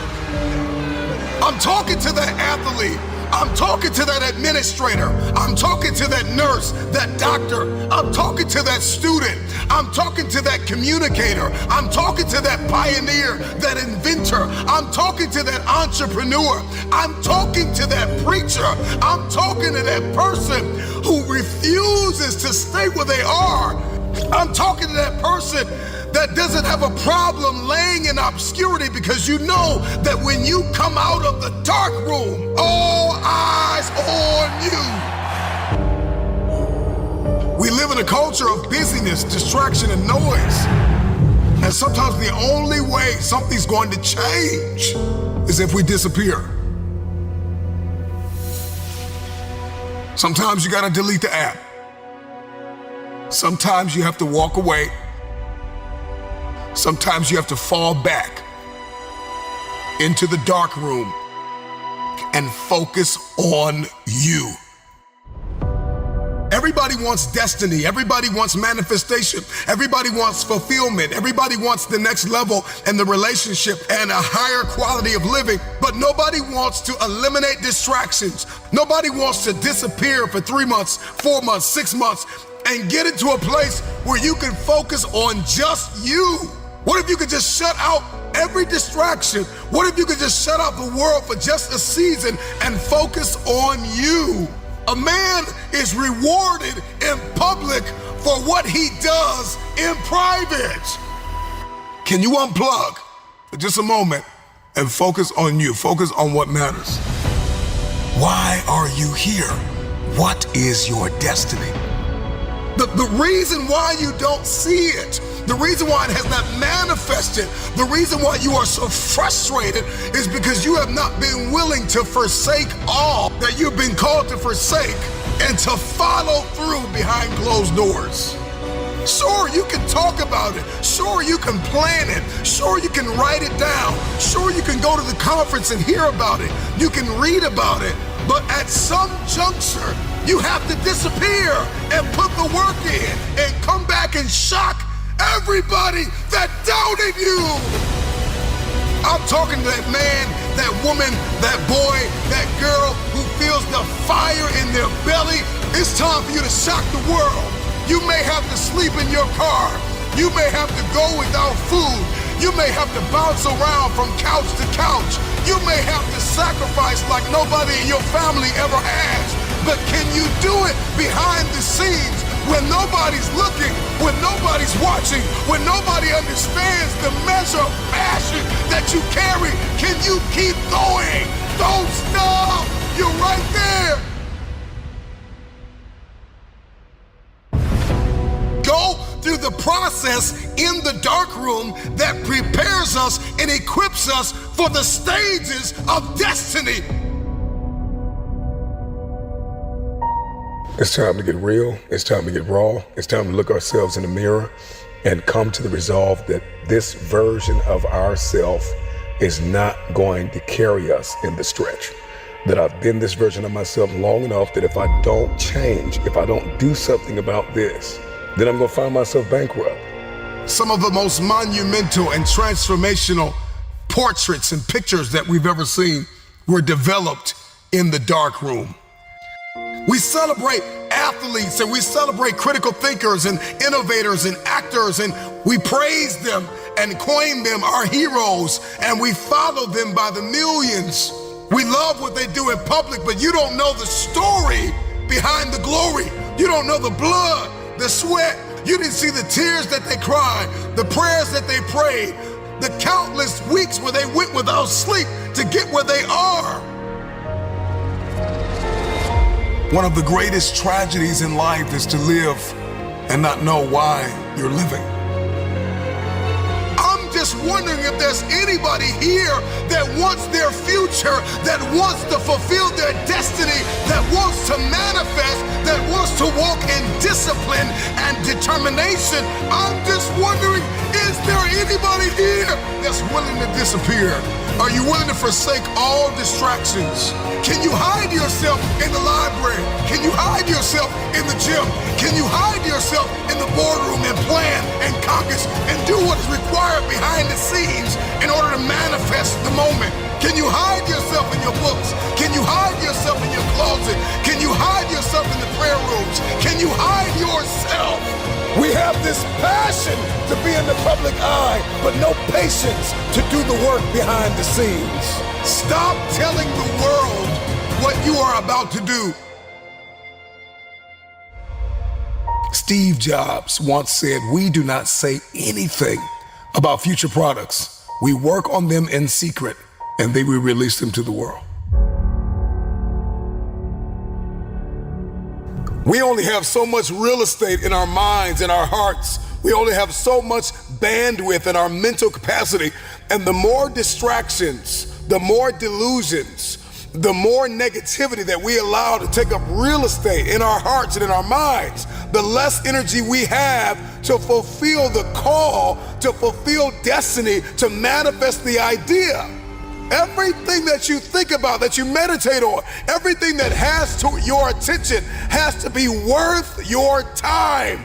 So now it's time to navigate and do an appraisal of everything that's in our life, everything and everybody in our life. Time to do an appraisal and ask them this question: are you worth my time? If you're not, it's time to unplug.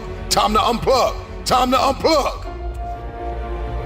I'm just wondering if there's anybody that can hear my voice right now that has come to the end of themselves and they are willing to eliminate distractions. They are willing to delete social media apps if they have to.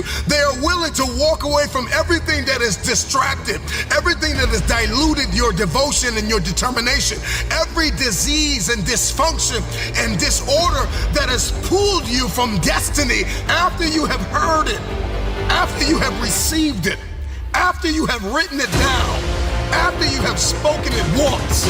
Do what is required to manifest it into reality. If you can see it in your head, you can hold it in your hand. Stop telling everybody what you're going to do. Stop telling everybody what your next move is, and just disappear and do the work that is required. Don't be bitter. Don't be frustrated. Listen, just remain faithful behind the scenes. Promotion is coming. Stages and opportunities are being prepared right now as you sacrifice in secret, as you put the work in the dark room, as you do what is required to hold in your hand what you see in your head. When no one is there to affirm you, when nobody's there to validate you, when nobody is there to agree with you, you build in the dark and you announce it when it's finished.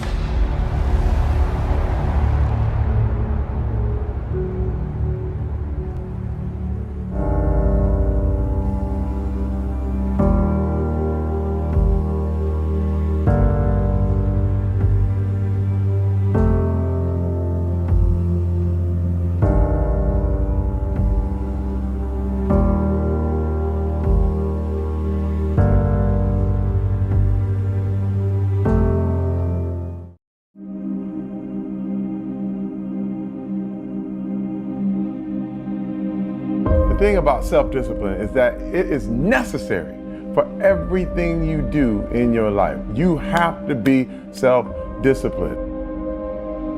Working out, you got to work out every day. You got to stay in shape. If you want to, if you don't stay in shape, you die. When I'm working out, I always do one extra rep, one extra set, because it's a promise I kept to myself. But working out might not be a priority for every single day because you've got things going on in your business world and with your family and all that. So guess what? It's a priority for my life, so I do it in the morning before my day even starts. If you change your mindset and really focus it on what discipline really is, you start to welcome discipline. You welcome self-discipline into your life. And here's the biggest thing. It's a pattern. It's a pattern I keep of me. I always do a little extra. I always go the extra inch. And the quickest and easiest place to do it is the gym, because I can always grab one more weight, one more set. And here's what it does. It shifts your identity. The benefit of discipline in my eyes has always been that through discipline, I get things done. I do it in the morning before my day even starts. So I can still handle the priorities for the day, but I got my workout done. So long term, I look up in a year and I'm not out of shape and breathing hard when I go up in the stairs because I maintain that discipline on a daily basis. Most people go through life never discovering what their talents are. Most people never develop their talents. You need to tell you, no more snacks, no more desserts, no more TV, we working out now.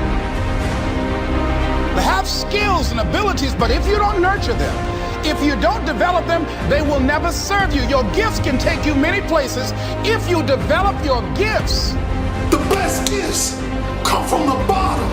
I value myself enough to give 120% or don't do it. And that if you decide that my life deserves my developing this what I do well. Why are you only giving 50%? What's wrong with you?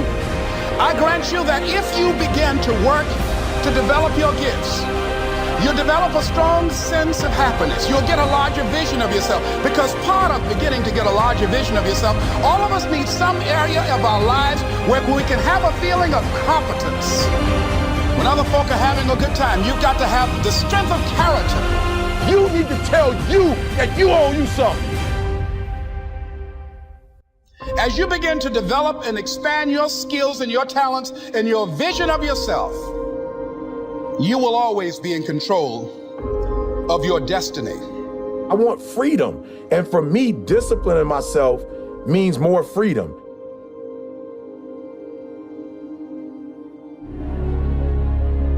It's so easy to be great nowadays because most people are weak.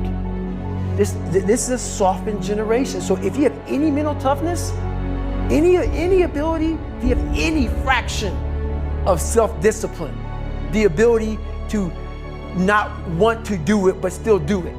People have a hard thing understand. I hate to run.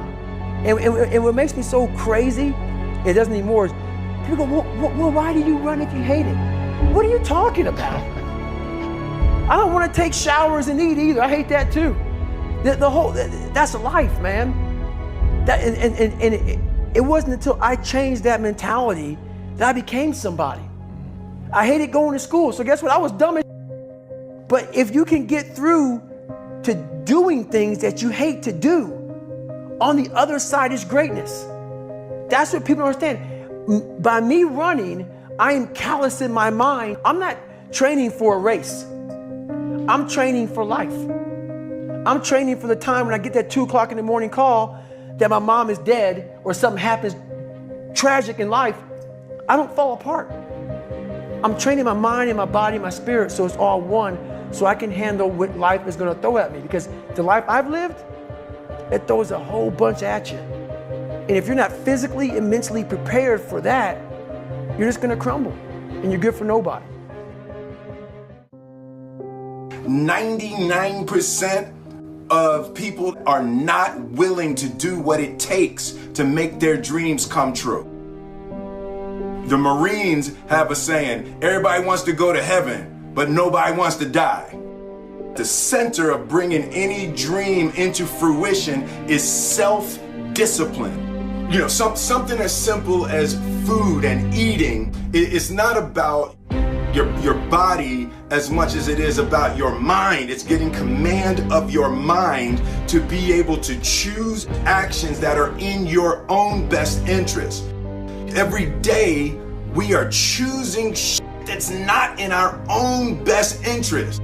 So if the world is attacking you and the world wants to fight you and the world's trying to hold you down, so you're gonna kick yourself in the balls? So you're gonna stop yourself from getting what you dream.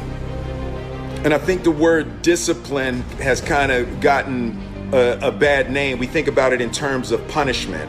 I'm not talking about discipline in that way. I'm talking about discipline in the sense that you forego immediate pleasure for the exchange of long-term self-respect.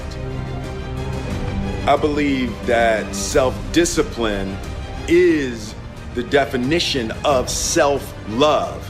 That when you say that you love yourself, that means that you have behavior towards yourself that is loving. Self-discipline is the center of all material success. You cannot win the war against the world if you can't win the war against your own mind.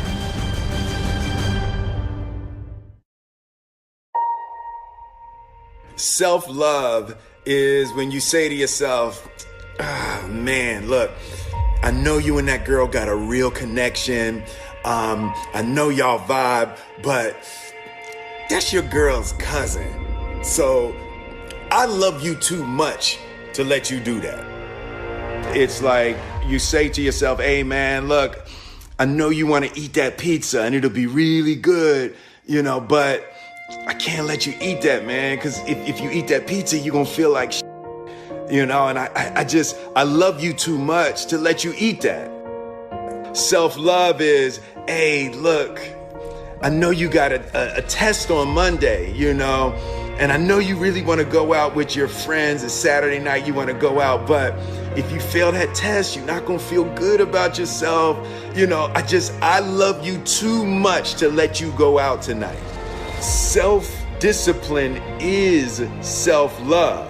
If you want to be happy, you have to love yourself, which means you have to discipline your behavior. The road to sustained happiness is through disciplining your behavior. We tend to base our self-esteem on what other people think. And that's not really self-esteem. Self-esteem is supposed to be how we feel about ourselves. And I was just saying how dangerous it is to allow other people to determine how you're going to feel about you.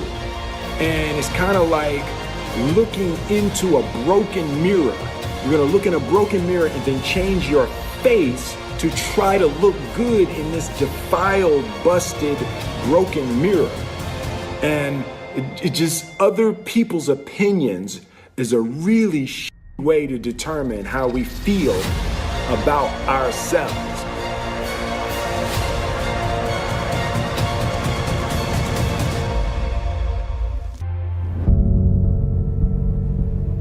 Life can be brutal.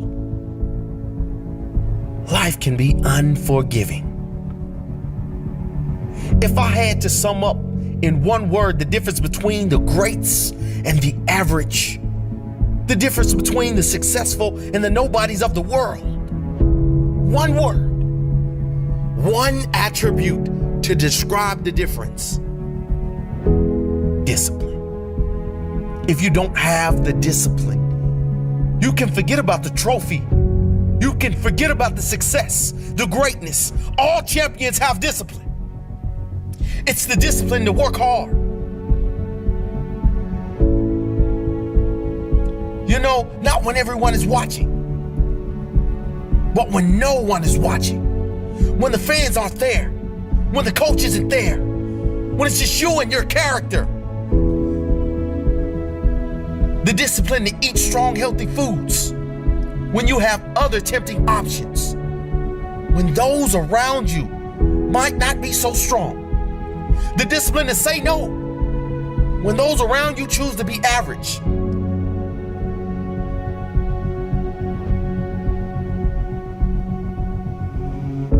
The discipline to keep going when it hurts. Because life doesn't give you what you want, it gives you what you deserve. And if you haven't worked for it, if you haven't sacrificed for it, if you haven't given your all, then you don't deserve it, and you won't get it. Push through the pain. On the other side is growth. When pain comes, that means it's time to show character. Show me your character. Remain disciplined. Stay strong. When it all seems hopeless, keep plugging away. Nothing can stop you if you don't stop for anything.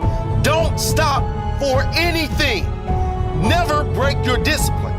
Remain faithful to yourself and your vision. When it gets painful, push harder. Push through the pain.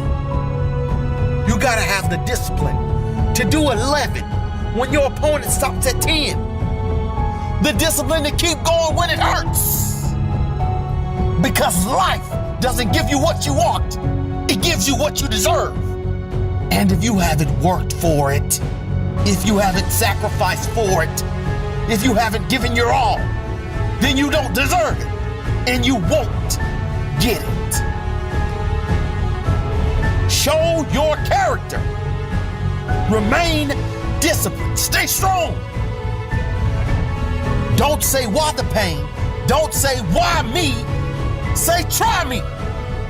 Say, is that all you've got? Give me more. Keep plugging away when there seems to be no hope of victory. When you don't see the results, hang in there. Be strong. Be brave. Remain disciplined. And your time will come.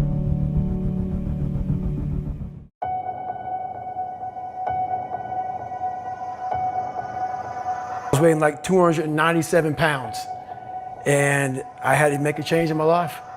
You know, I was at an all-time low, and I wasn't going anywhere, and I was exactly what everybody said I was going to be, which was nothing. This man is a self-made beast. widely considered to be the toughest man on the planet and one of the greatest endurance athletes of all time. I was just an insecure, scared kid. And the only way I could find myself was through putting myself through the worst thing possible. He's the only member of the U.S. Armed Forces to complete SEAL training, the U.S. Army Ranger School, and the Air Force Tactical Air Controller training. He's completed the infamous Destroyer of Men, known as Hell Week, 3 times, including 2 in a single year, and 1 that he started and finished with multiple stress fractures and a hernia. No one was here to help me. And the feeling I had every morning, I started shaving my head when I was 16 years old. And the feeling I had every morning, I looked in the mirror, was horrible. And I didn't want to feel like that anymore. And how I felt was a kid going nowhere, a kid that was scared. And most kids will accept that and look for help. But the best thing that happened to me, no one helped me. He served in combat in Iraq, was the bodyguard for the Iraqi Prime Minister. He once held the Guinness World Record for most pull-ups in 24 hours at 4,030. No one felt sorry for me. No one looked at me and said, like this day and age, they'll take you in and they'll tell everybody, stop picking on this person. Back then, they didn't care. I had to build calluses in my brain the same way I built calluses on my hands. So I broke the Guinness Book of World Records for pull-ups a long time ago, but I failed at it twice. And I did 67,000 pull-ups in trying to break this record. So to do 4,030 pull-ups, I had to do 67,000 for training for that. He's run 8 consecutive 100-mile races over 8 back-to-back weekends. He ran over 7,000 miles in a single year, and that is the equivalent of running 267 marathons. I saw myself as the weakest person God ever created. You had to have a goal. My goal was the only person that's gonna turn this person around is me. The only way I can turn it around is put myself through the worst things possible a human being can ever endure. And that'd be the only way that I can build this brain to handle anything that comes in front of it, callousing my mind through pain and suffering.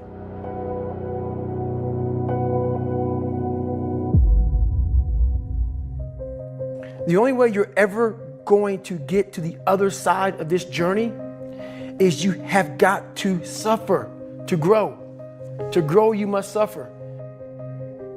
I'm afraid of my shadow. How can I overcome that? Go in the military, get your ass kicked, do things you hate to do, be uncomfortable every day of your life. Roger that. I'm not the smartest kid in the world. Okay. Instead of somebody saying, oh no, you're smart. No, don't say that to yourself. I said to myself, no, I'm a dumb motherfucker.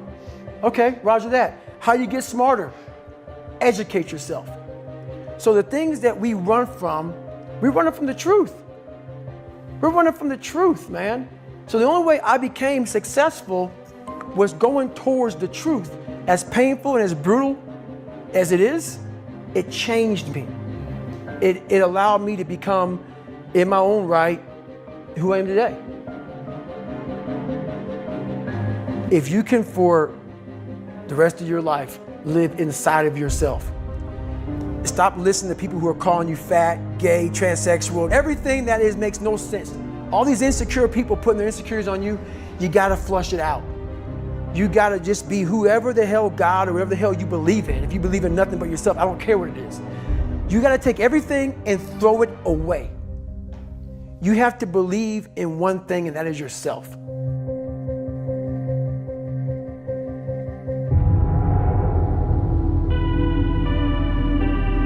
Around 97% of students are distracted by cell phones. Are you a part of that 97%? When you want to succeed as bad as you want to breathe, then you'll be successful. Whether your distractions are text messages, checking emails, surfing the web, playing games, or scrolling through social media, the fact remains that it is a distraction.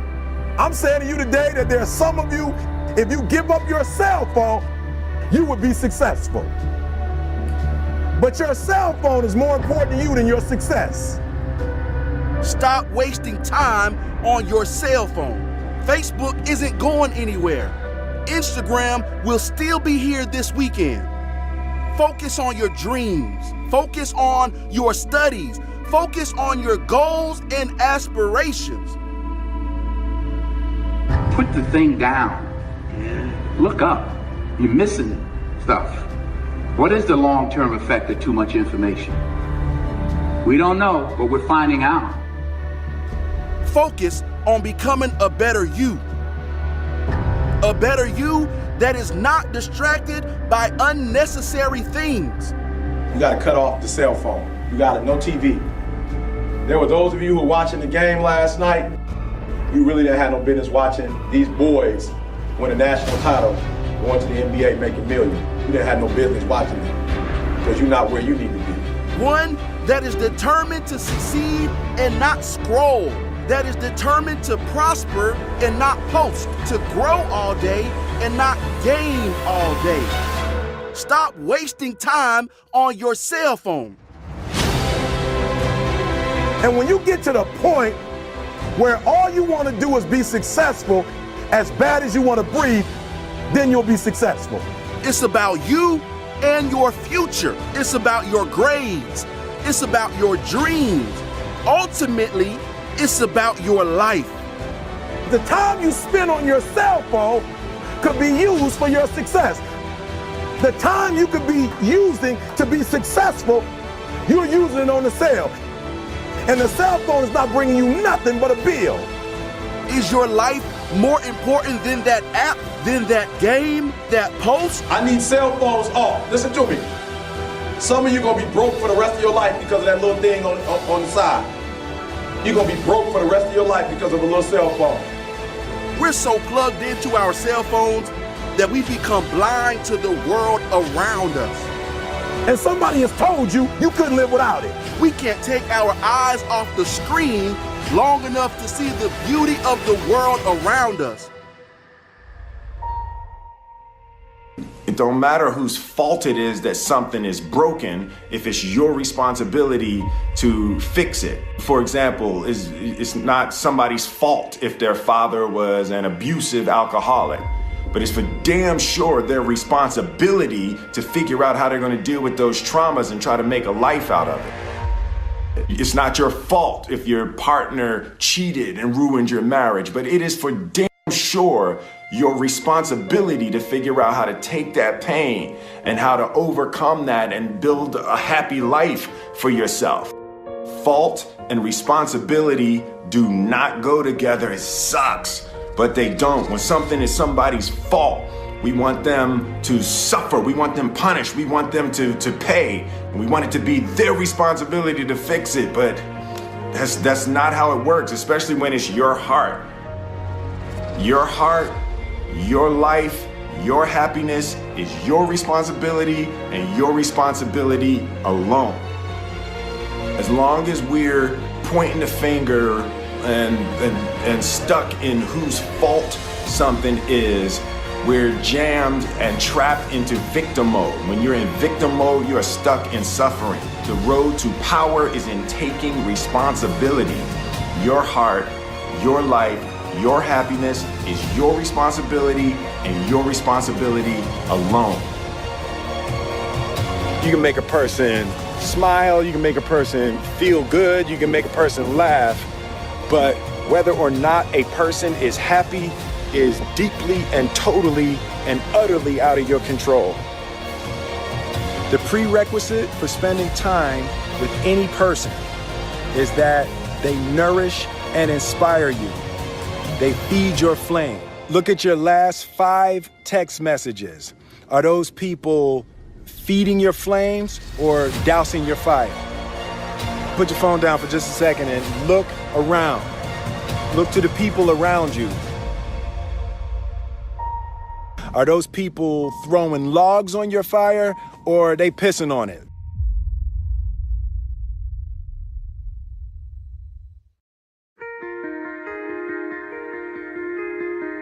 I want my life I want my work, my family, I want it to mean something. And it's like, if you are not making someone else's life better, then you're wasting your time. The separation of talent and skill is one of the greatest misunderstood concepts for people who are trying to excel, who have dreams, that want to do things. Talent you have naturally. Skill is only developed by hours and hours and hours of beating on your craft. You don't try to build a wall. You don't set out to build a wall. You don't say, I'm going to build the biggest, baddest, greatest wall that's ever been built. You don't start there. You say, I'm going to lay this brick as perfectly as a brick can be laid. There will not be one brick on the face of the earth that's going to be laid better than this brick that I'm going to lay in this next 10 minutes. And you do that every single day. And soon you have a wall. And soon you have a wall. And I think psychologically, the advantage that gives me over a lot of people that I have been in competition with in different situations is it's difficult to take the first step when you look how big the task is.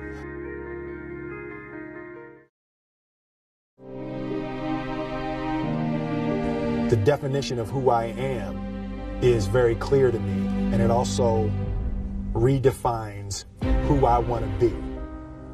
In that I know for a fact that I'm stronger than I thought I was. You know, you can't help but ask yourself the question, what would I do if I was in Muhammad Ali's shoes? I'm motivated by fear. I hate being scared to do something. And I think what developed in my early days was the attitude that I started attacking things that I was scared of. Why were you scared in your bed the night before? What do you need that fear for? Just don't go. Why are you scared in your bed 16 hours before you jump? Why are you scared in the car? Why could you not enjoy breakfast? Fear is fear of what?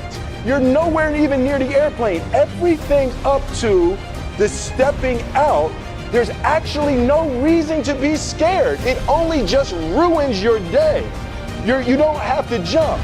And then in that moment, all of a sudden, where you should be terrified is the most blissful experience of your life.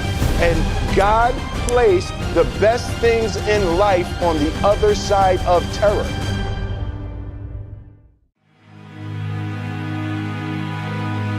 And they had the nerve to count you out. That's because they didn't understand that your motivation would never let you stay down for the count. It's times like these that we separate the real from the fake. And when it's like you can take a punch and bounce right back because you understand and know exactly what's at stake. It's times like these that we separate the real from the fake. And when it's like you can take a punch, bounce right back because you understand and know exactly what's at stake. It's money time, baby. And this is for all of the marbles. It's put up or shut up. Survive in advance. Win or go home. And that's why you spend all those hours grinding. That's why you spend all those hours pushing yourself to the limit. You spend all those hours running. That's why you spend all those hours sacrificing. You spend all those hours sweating because you know there will be no time for regretting, fretting, or letting yourself or your teammates down. See, you are bound and determined to enter into the realm of greatness that's reserved for you and only you. And so if the day ever comes that you're tired enough to quit, then I need you to act like a car with 4 flats and retire. I don't think you heard me. I said, if the day ever comes that you are tired enough to quit, then I need you to act like a car with 4 flats and retire. Next level success is reserved for those that are willing to not start counting the reps until it starts hurting. Not start counting the shots made until their arms are dead tired. Not start counting the sprints until they're already breathing hard. I heard a wise man say, it hurts, but it works. I say when it hurts, then and only then will you start receiving the perks, the accolades, the attaboys, the attagirls, the great jobs, the alley-oop lobs, the celebration parties with the lobster and shish kebabs, the hoisting of the banners, the sizing for the rings, the smiles, the hugs, and all of the love and respect in between. See, some of you out there, you in the dark. And you know what I need you to do for me when you're in the dark, right? Turn the lights on when I'm talking to you, because I don't think you heard me. I said next level success is reserved for those that are willing to not start counting the reps until it starts hurting. Not start counting the shots made until their arms are dead tired. Not start counting the sprints until they're already breathing hard. So just when they think you're about to throw in the towel, that's when I need you to recall all of the days that you went that extra mile. All of them days that your friends said you were foul, when you said you couldn't hang out because you were dialed in. You were locked in, you were in a zone, so you had to be strong because you knew the day would come when you would have to show the world that you could overcome any adversity, any obstacles, any hardships, any setbacks, because you were prepared for any and everything. And you understood that it would be impossible to run with them cheetahs when you're walking with the turtles. You understood that it would be impossible for you to run with the cheetahs when you were walking with the turtles. So your mindset is that of a track star, and that gives you the mental strength to leap over life's hurdles, to power through the speed bumps, to push through the roadblocks, and continue to grind past any and every obstruction that attempts to deter you from your ultimate goal of next level success. So the stresses of the world, you laugh at them. The dreams they say are out of your reach, you grab at them. The things they say you can't achieve, you take a stab at them. And when the bullies of life try to knock you out, you stick and move and you jab at them. I said the stresses of the world, you laugh at them. The dreams they say are out of your reach, you go and grab at them. The things they say you can't achieve, you take a stab at them. And when the bullies of life try to knock you out, you stick and move and you jab at them. And on the rare occasion that you take a punch from life and it knocks you down, you dig deep, and then you dig deeper, and then you dig even deeper, because you understand that this is the moment to pick yourself up, push through with determination and grit, because of all your resiliency, commitment, hard work, perseverance.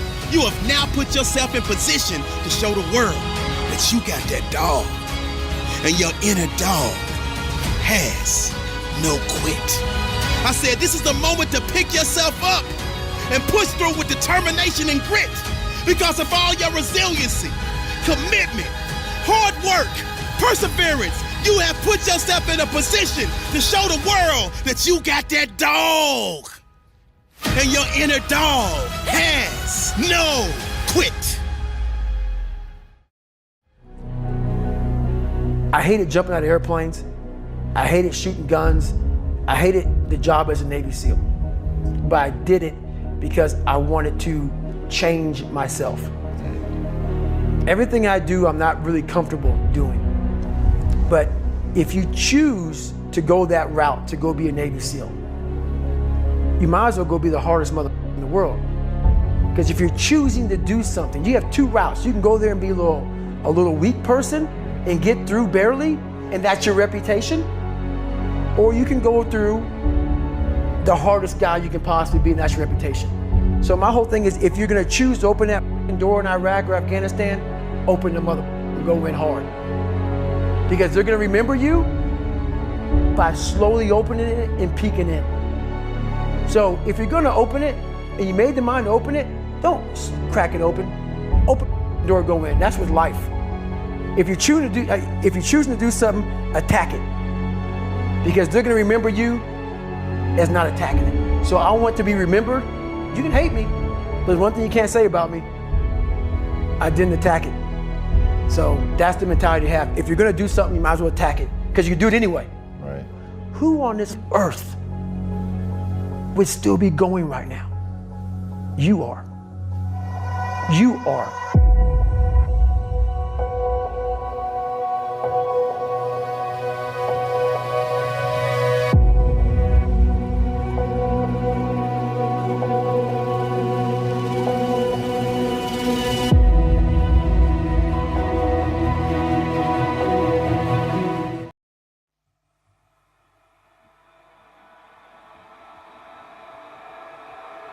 And finally, the strangest secret. What makes a child grow up into the human being he becomes? Well, this is the reason for that.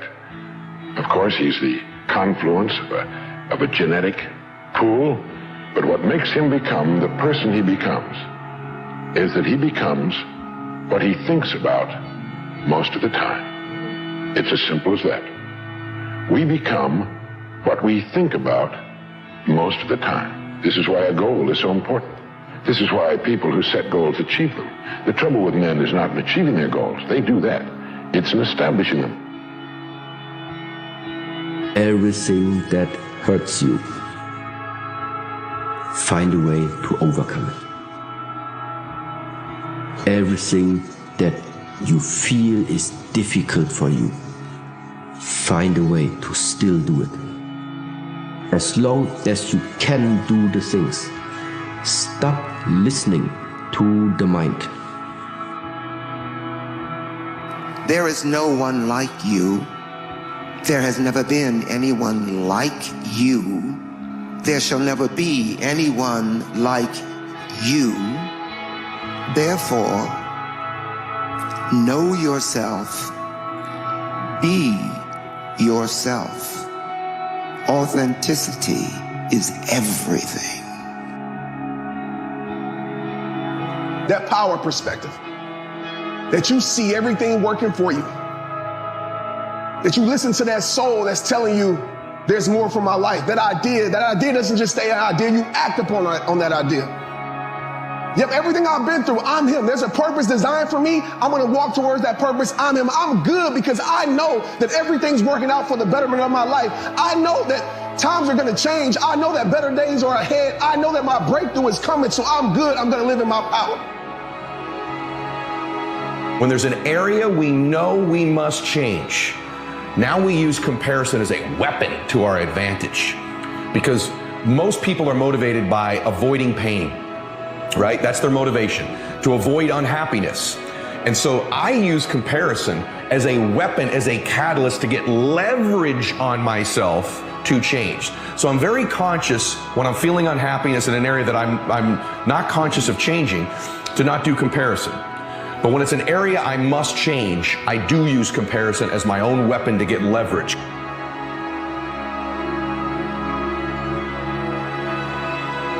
Try hard every single day. Every single day. Every day won't go the way you want. Trying hard may look different every day. But if you wake up every single day and say, I am going to give today everything that I have. If you do that, the results you have will be better, the interactions you have will be better, and no matter what, you're gonna have a better day for having tried as hard as you can. Every day is a new day. What people think of you doesn't matter. Because how your life feels is more important than how your life looks. Don't let the world turn you into somebody you're not. So don't rush the process. You survived every single one of your bad days. And I know whatever you're going through right now, you'll make it through as well. You got this. The only thing in life that stands between you and everything you've ever wanted to do is doing it. Don't do things just because you think you're going to get something for it. Follow what's interesting. Don't worry about the outcome. Follow your own inner guide. It directs us. It might not make sense. It might not make sense to us, and that's okay. It's fine. Listen to yourself. Why is it telling you this? Why is it telling you this? Because life is a roller coaster. Wake up sometimes it's gonna be great. Then you're gonna wake up sometimes you're gonna feel like life on top of you. You can't navigate, you can't get from under it. But that's when greatness shows. That's when character shows, right? That's when cats get to see the true reflection of who you are, what you stand on, and what you believe in. You understand success, you understand failure. More importantly, you understand how to navigate them both. That's how you go from good to great. The person you have to spend the most time listening to in your life is yourself. Try not to lose their respect. How on earth do you think that you're going to be able to move mountains and get out of that relationship that you don't like and move countries or change career when you can't not hit snooze, even though last night you promised yourself that you weren't going to hit snooze? The world belongs to optimists. Because if you're going to do anything big, you have to believe that it can happen. Otherwise, it never will. So I think it's pretty simple. The reason why most people don't get what they want in the world is because they won't stop focusing on what it is that they don't want.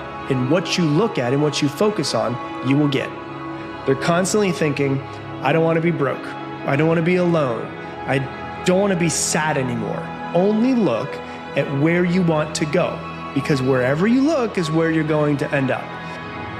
It really is sad to me just how little people believe in themselves. Like, their expectations for their entire life are so incredibly low, and they truly don't believe that they can amount to anything more than that. I think most people severely underestimate what they could do with their life if they just had a shred of belief that they're destined for more than a cubicle and a recliner. And the sad part is everyone else loses out on their greatness. Their family loses out on it, their kids lose out on it, society at large loses out on it. It makes you wonder, like, how many great inventions or great businesses were never created because somebody didn't believe they could do that. We should never be comfortable where we are. You know, we should always be aspiring to know more and to better ourselves and to improve ourselves. Because that's how we improve the world around us, by working within us.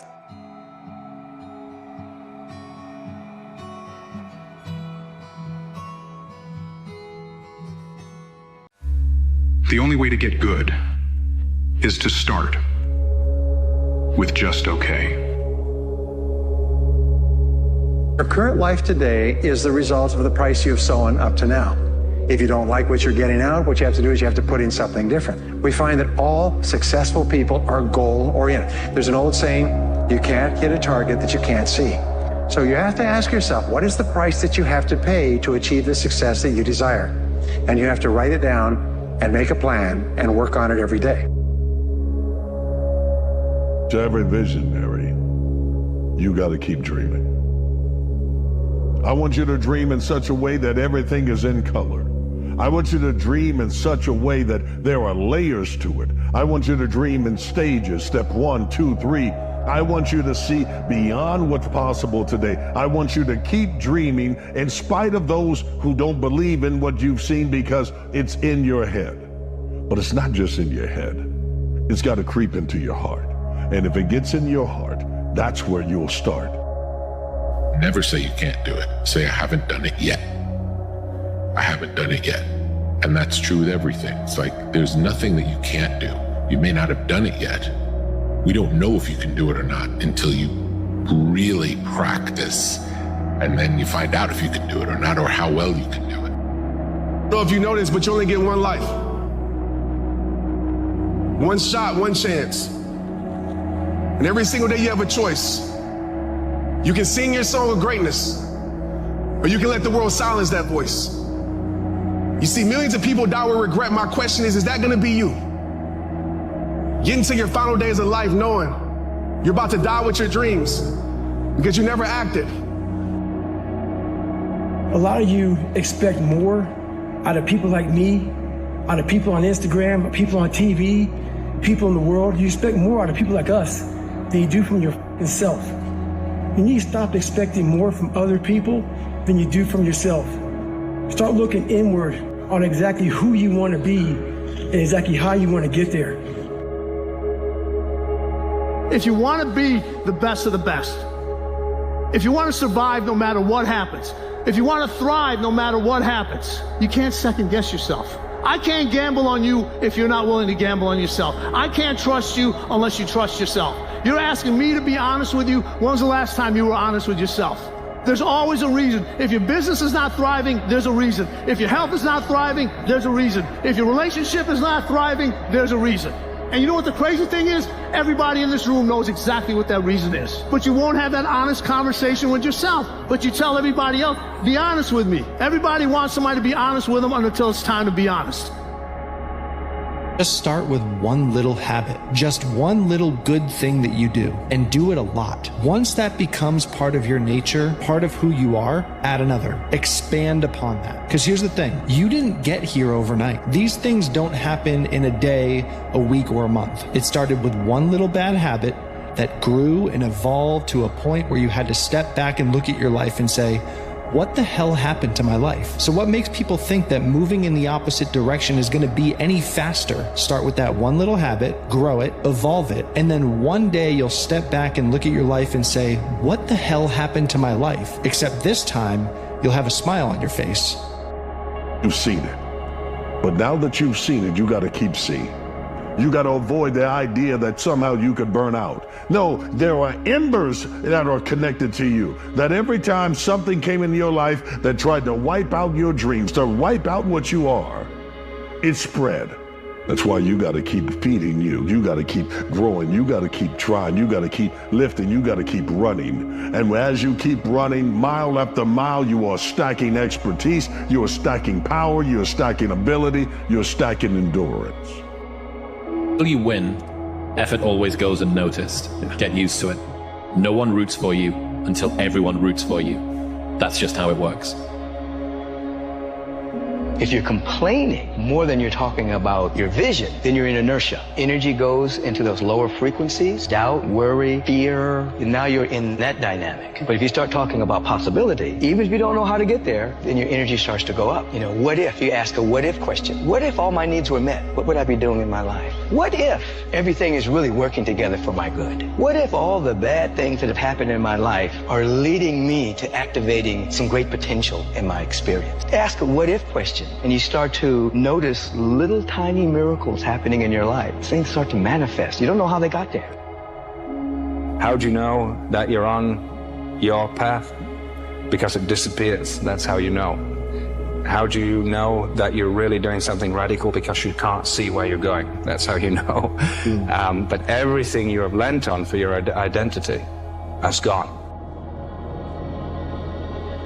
Whenever you take on anything worthwhile in life, you're going to go into the valley of death in that process. You're going to get to a place where you want to quit. Everybody goes through the same journey. You're going to be in the valley of death. You're going to want to quit. Most people quit. If you have purpose, if there's a reason why you're doing what you're doing, you've got to have purpose, your why. If you don't have your why, when you get into the valley of death, which everybody goes into, you're going to quit. Because why are you doing this? It's too hard. Go do something else.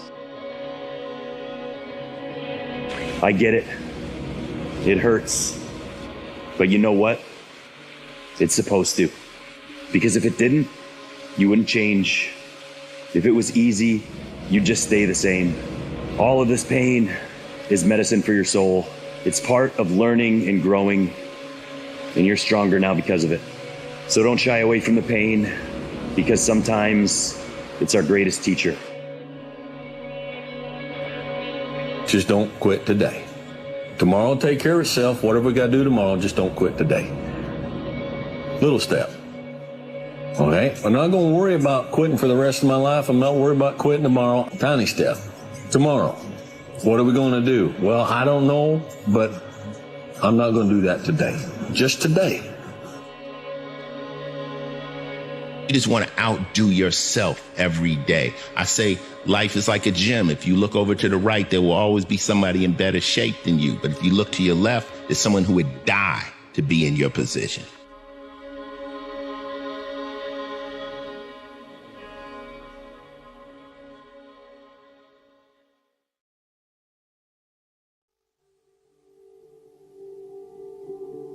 Look up. Get up. And don't ever give up. You tell everyone or anyone that has ever doubted, thought they did not measure up, or wanted to quit, you tell them to look up, get up, and don't ever give up. I promise you it's possible, because the only impossibilities that exist are the ones you create. You'll miss 100% of the shots that you don't take. So shoot away. Stop playing it safe, because the only strikeout in life is not stepping up to the plate. I said the only strikeout in life It's not stepping up to the plate. Don't get better automatically. You only get better because you intentionally make a decision to get better. Here's how this works. You have to go from being a person of good intentions to a person of good actions. The world shows you who you are if you watch and pay attention. Why? Because you are a reflection of it. So what you see in the exterior is a reflection of what's happening inside. But you can change what's inside. This may sound really elementary, and you've probably heard it 1,000 times before, but don't quit. Don't stop. If you're in it, if you're in the trenches, if you feel like you can't do it anymore, if you feel like there's no light, if you feel like you have no idea what in the hell tomorrow's gonna look like, just keep going. Take another step. Even if you're taking an inch, just move an inch. Move another inch. Just keep going. Don't quit. Don't quit. You quit, 100% certainty, you won't make it. You keep going, inch by inch, a little bit, I guarantee you'll get there at some point in time. A strong person isn't someone who's never knocked down. A strong person is someone who can recover quickly, is someone who can get back up, is someone who can shake themselves off and keep going. So do not envy the people that you see on your left or to your right that just keep on climbing with no difficulties. Hard times may build character, but ultimately it exposes it. When you're nothing, and change yourself into something to extract greatness from nothing. It takes every bit of who you are if you choose that route. No matter what it is that you are walking through right now, you have what it takes to come out on the other side full of life and with a newfound gratitude. The dark times, they're just a lesson. They're not a life sentence. You can't stay motivated, stay consistent. Consistency gonna bring back your motivation, no matter what it is. That consistency, staying on point, staying disciplined, staying focused, no matter on the days that's hard, they're gonna make the days that you are motivated that much greater. Get the last rep. You will get tougher. Every time you push through, you build strength. Not just physical strength, mental strength, tenacity, will. You're not just born with will, you create it, you develop it through effort. And every time you put forth effort, your will, your discipline becomes stronger. And every time you quit, your will and your discipline gets weaker. Do not allow that. You cannot allow that. Every rep counts, not just in the weight room, but in life. Every rep counts. Don't wait until they tell you you are ready. The world might say you are not allowed to yet. I waited a long time out in the world before I gave myself permission to fail. Please, don't even bother asking. Don't bother telling the world you are ready. Show it. Do it. Ever tried? Ever failed? No matter. Try again. Fail again. Fail better. The world is yours. Make mistakes. Because if you make mistakes, then you're building something new. It means you're learning, living, and pushing yourself to overcome your fears. Mistakes are not failures. They don't define you. Everyone's afraid of making mistakes, but I hope you're one of the few people who embrace it, because that's how you make a difference in your life and to the rest of the world. Always keep going. No matter what happens, the storm eventually ends. And when the storm does end, you want to make sure that you're ready. And so I've really learned to put one foot in front of the other, good, bad, or indifferent, because eventually that storm passes. If you don't exercise or draw out the potential in yourself, you are going to feel depressed. You're going to feel anxious because you know in your heart that you are leaving everything that you could potentially do and potentially become on the table. And that is going to bother you. That is going to make you feel depressed. That is going to make you feel dark. What is it you're trying to do? What is your mission? What kind of shape are you in? How do you eat? How do you train? What are you reading? What's your environment like? Are you spending all this time scrolling, or are you spending time moving forward? What matters is that dash between your birthday and your death date. There's millions of people that say next year, tomorrow, when I get time, that took their talents, took their vision, took their gifts, took their dreams, took their passion, took their purpose, took their standard to the grave. So no more one day, no more someday. Start today. Make today your day one. If you made that decision, welcome. Because the road to the greatest you has just begun. Like I always tell you, it all starts with you.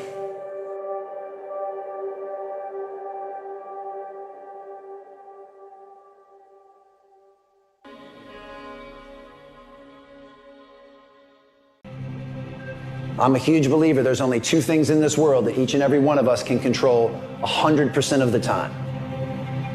And that's our effort and our attitude. Each and every one of you has the ability to control your effort and your attitude 100% of the time. And you need to learn how to let go and untether from the things you have no control over. Your effort and your attitude. Don't worry about anything else. Block out everything else. Play present means that you are focused on the moment that's right in front of you. You don't worry about the past, and you're not anxious about the future. If you're wasting your energy on something that just happened in the past, that means you are not fully present to invest that energy in the present moment where you can still actually make a difference. You want the future to change for you, you've got to change. If you don't change, the next 6 years of your life is going to be just like the last 6. You'll still be behind on your promises. If you will change, everything will change for you.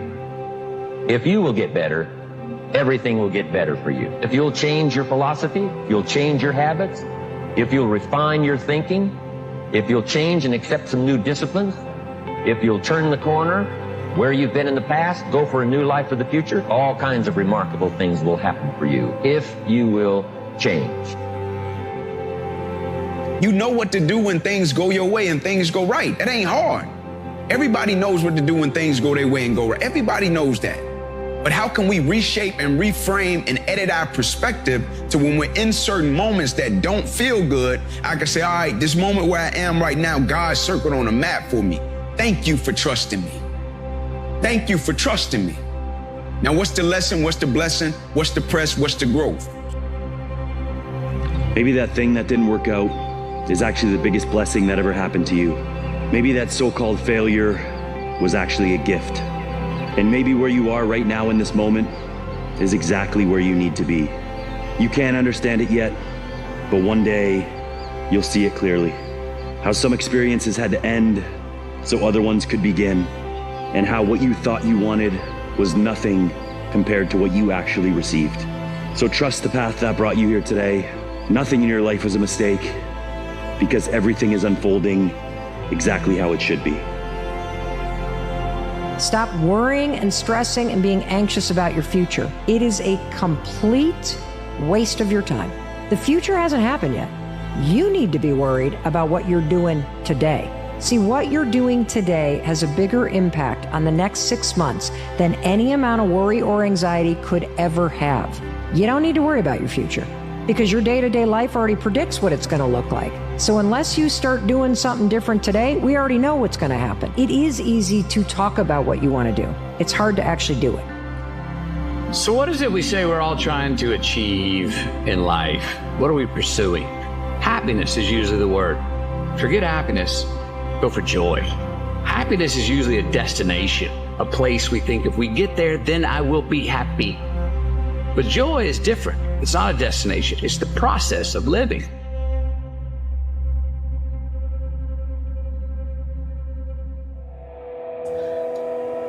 You know, walking that road to build your own personal vision can be lonely for a while. Oh, there'll be plenty of people who will show up and sit on the sidelines and want to give you their opinion about what should have been done, what you could have done differently, how they would have done it better. Those are not the people you want in your corner.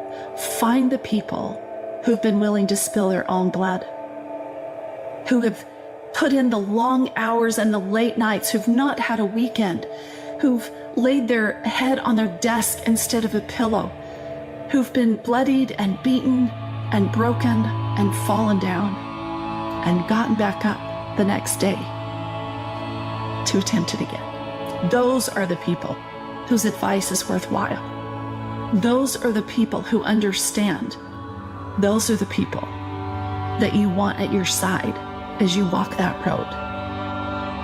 I'm giving you permission. I'm giving you permission to do the thing that you know you need to do. The thing you've always wanted to do, the thing you're embarrassed to talk about, the thing you don't want to tell your friends about because they might laugh at you. You're sitting around waiting for someone to approve of your dream before you do anything about it. I'm here to be that guy. Do it. You don't need permission. You don't need approval. You just need to do it. Even if everyone thinks it's stupid, even if everyone thinks it's a bad idea, you need to do it anyway. Because the feeling of embarrassment, the feeling of shame, the feeling of being made fun of will pale in comparison to the feeling of regret that you're going to have if you don't do it. I'm not saying that you're going to win everything that you go for. That's not what this is about.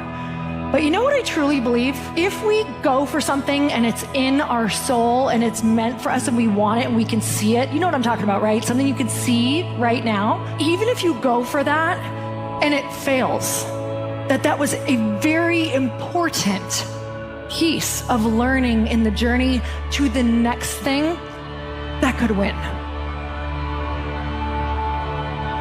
When you face the fear that you have, you automatically experience the growth that you're seeking. So you got to go through that unknown. You will always wonder, what if I did it? What if I actually did it? And if you sit around waiting for every single person to give you the green light to do it, you're always going to be wondering.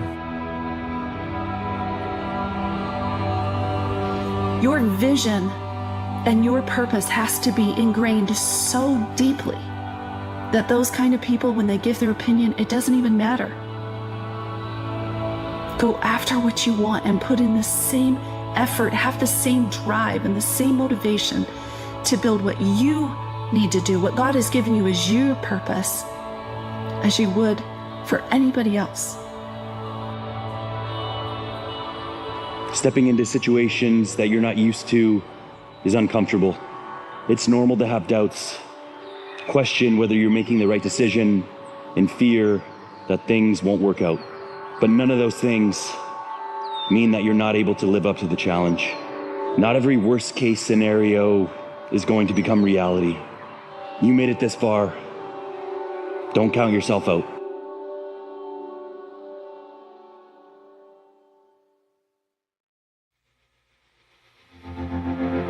I lost my mind and I don't want to find it because I don't want to be like anybody else. I don't want to be like the majority who says nothing is wrong with me, everything's wrong with the world. I want to be like the very few who say, I need to change me so I can change the world.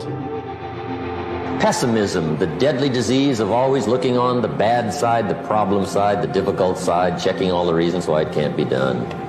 The poor pessimist leads an ugly life. It all depends on how you look at it. Our lives are mostly affected by the way we think things are, not the way they are. The way we think they are affects us most.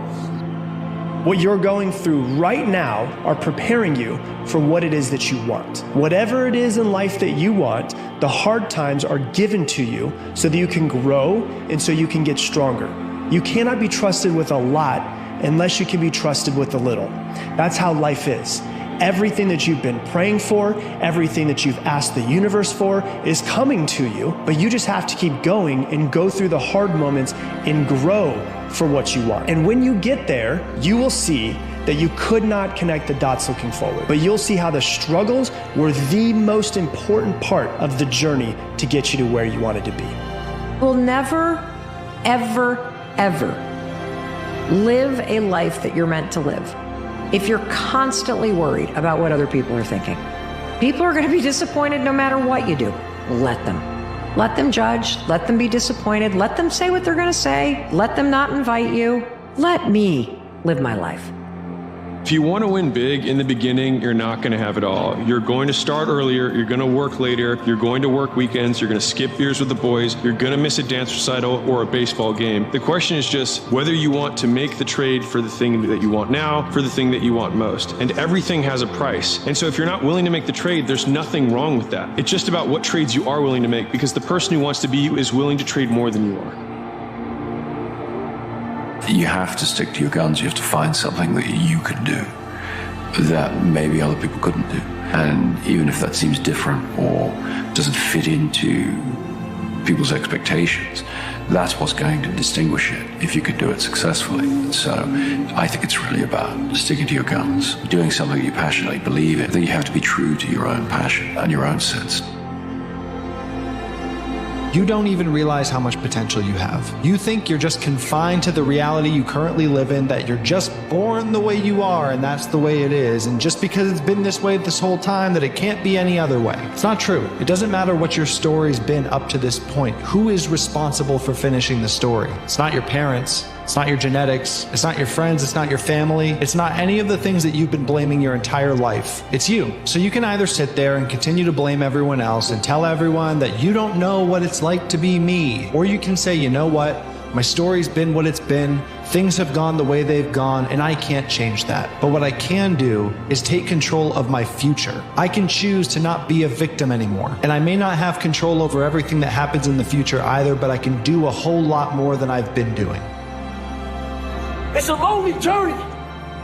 You're isolated. Those who used to keep pace with you will fall off. They'll see where their world ends and yours begins. Your ability to suffer, endure, outwork must be greater. Then to such the limit with no guarantee of success. Every day, you must ask yourself, did I do enough?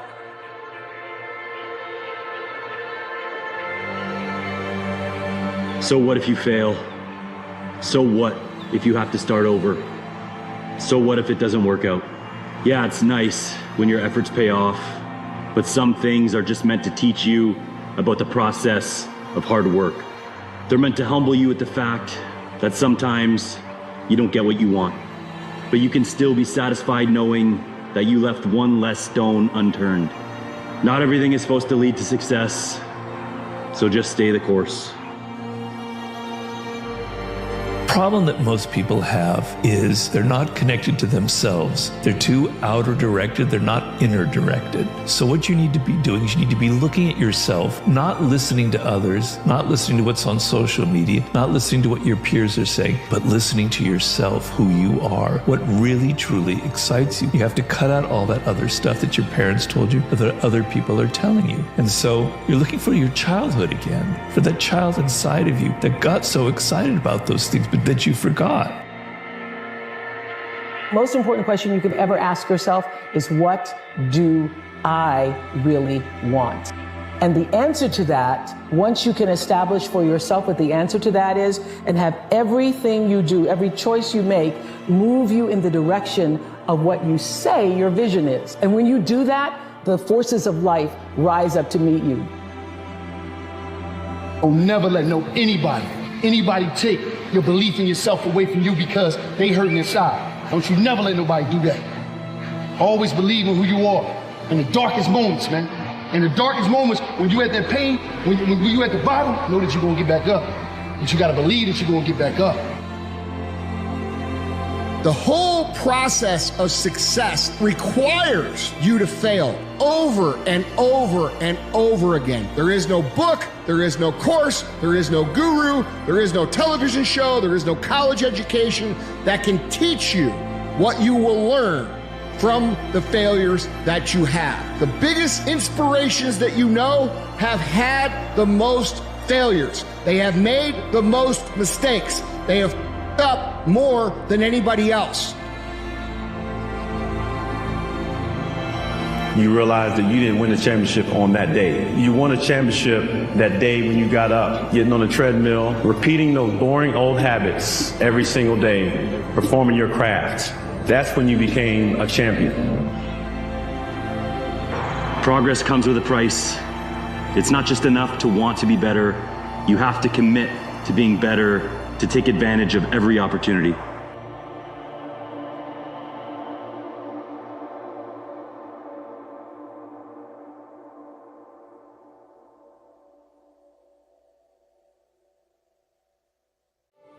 Learn that no matter what happens or how bad it seems today, life does go on, and it will be better tomorrow.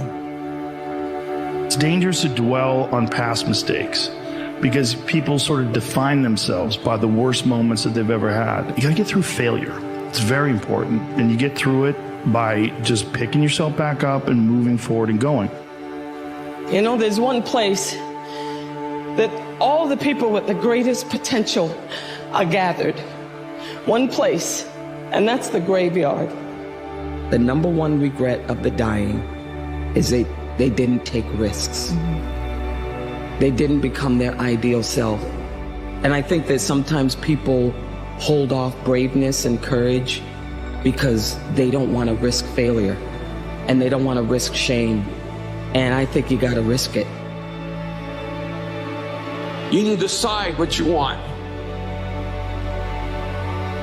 You need to decide what you want to be remembered for. You need to decide what your legend will be.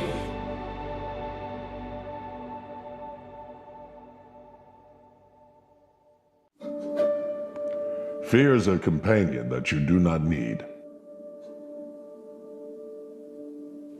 It wants to stay the whole course of your life and tell you, I'm here to keep you safe. If you would listen to me, you'll be safe. And the thing about playing it safe is that you'll never be able to open up what's in the safe. You see, what's in the safe is treasure. What's in the safe is something great. But if you can ever break through and open that safe up, the combination to winning is overcoming fear, testing your limits, and then discovering what's possible.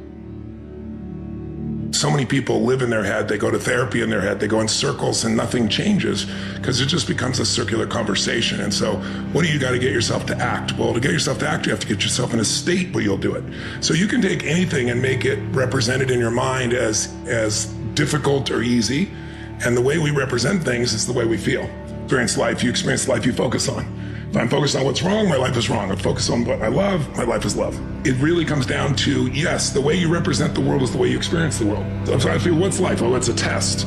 Well, then what's life like if it's a test? Oh, if it's like a test, then it's hard and I gotta study and I could fail.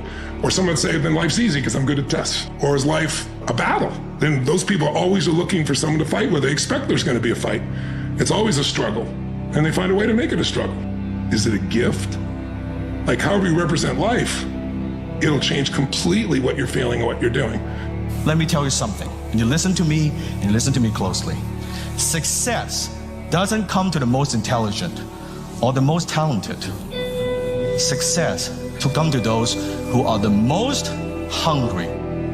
And there's a thing in your life called momentum, and if you're stuck in your life, it's because there's a lack of momentum in it. Momentum takes average, ordinary people and makes them appear to be superhuman. You have to do really difficult and feared things first. So if you could start to build the habit of doing feared things first, difficult things first, if you can survive the temporary, on the other side of temporary pain, you meet another version of yourself. And I have found that in my life. Most people avoid pain and discomfort, and that what happens is they never create any momentum in their life. But for people with a growth mindset, the brain becomes most active when receiving information about what they could do better next time. In other words, people with a fixed mindset worry the most about how they're judged, while those with a growth mindset focus the most on learning. There are other consequences of mindset. People with a fixed mindset see effort as a bad thing, something that only people with low capabilities need, while those with a growth mindset see effort as what makes us smart, as the way to grow. And when they hit a setback or failure, people with a fixed mindset tend to conclude that they're incapable. So to protect their ego, they lose interest or withdraw. We observe that as lack of motivation, but behind it is a fixed mindset. Whereas people with a growth mindset understand that setbacks are part of growth. So when they hit one, they find a way around it. The journey to success comes with a lot of what? Failure. So why don't you teach yourself, like I taught myself, is how to fail properly. You're gonna have to learn how to get up extremely fast because you are gonna have a million setbacks on this journey. And that's how I literally taught myself how to fail first. When you open that up and you're able to see that there is more inside of you than anyone ever imagined, and that fear was just false evidence appearing real. It appeared real, but it was false from the beginning. And the truth is what will set you free. And what sets you free is when you see yourself as you can be. When you can look in the mirror and realize that the greatest thing that you've got to overcome is the imagery you had of yourself not being your best. But your greatest days are ahead. If you've forgotten the language of gratitude, you'll never be on speaking terms with happiness, right? Like, what are you grateful for? Every single day, just slow down, right? Like, what are you grateful for, man? Right? Because it recalibrates and puts us in the space and place that when I'm grateful, I learn more. When I'm grateful, I'm a little bit better, right? When I'm grateful, I listen a little more. When I'm grateful, I'm more in the moment.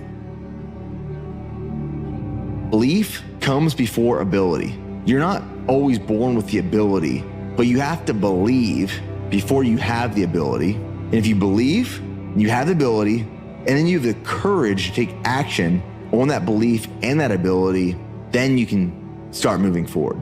That is momentum. Momentum is potential. It's not guaranteed success, but it is potential. We become people that only care about the outcome, then we lose ourselves. Marcus Aurelius gives us a very nice idea on how to find the good. He says, to the lover of glory, it is the reactions of others. To the lover of pleasures, it is his own passive experience. But to the intelligent man, it is his own action.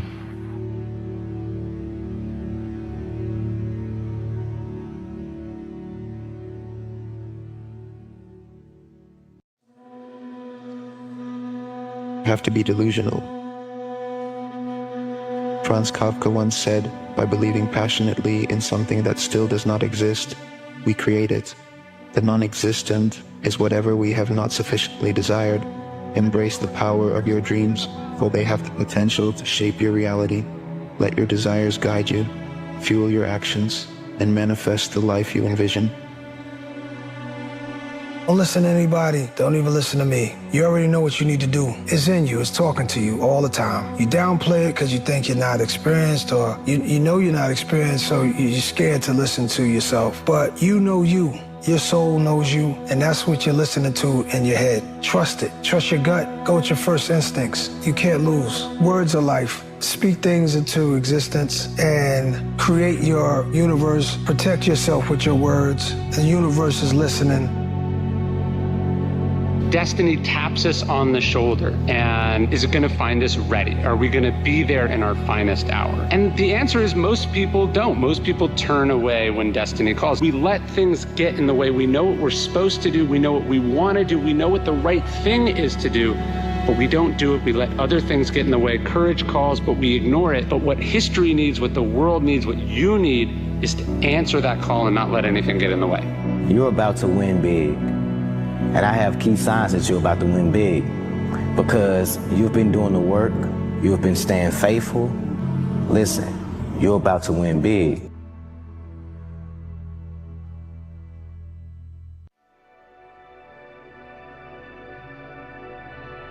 Our definition of a winner is someone who never let losing stop them. And the idea that a single loss in the competition is somehow a defeat is completely insane. Let's say you're a good player and you lose the tournament. It's like, well, so what? You played the game. You're increasing your skills. Life isn't a game. It's a series of games. And the right ethic is to be the winner of the series of games. And part of that means learn how to be a good loser because you're not going to win every single game. Because to be a winner, you want to be disciplined, you want to know what you're doing, and then you want to be on the edge where your skills are being developed. And if you're going to be on the edge where your skills are going to be developed, you're at a place where losing is always a possibility, because otherwise you're not pushing yourself beyond your current capacity. So what if you fail? So what if you have to start over? So what if it doesn't work out? Yeah, it's nice when your efforts pay off, but some things are just meant to teach you about the process of hard work. They're meant to humble you with the fact that sometimes you don't get what you want, but you can still be satisfied knowing that you left one less stone unturned. Not everything is supposed to lead to success, so just stay the course. Like a good example of this is when people talk about hitting rock bottom. When you get to a point where you really can look at yourself objectively and think like, oh, shit, what have I been doing? Like that's a state, that's a mental state where you are very prone and you have a very high potential to be able to say, okay, I can't do this anymore. I got to change something. You deserve your breakthrough. You deserve your next level. You deserve your healing. Stop discrediting yourself and give yourself some damn credit. Everything you've been through, you survived through. And I'm gonna just tell you right now, everything that you're going through, you're making it through in this moment. Give yourself some credit, man. If somebody would have saw your story, your movie of your life, they would have been counted you out. Everybody who counted you out, even yourself, and you're still here, you're worth it. It's your time. It's been your time. For too long, for too many seasons, for too many reasons, you've allowed yourself to be small in rooms. You weren't born to be small. It's your time, it's your turn.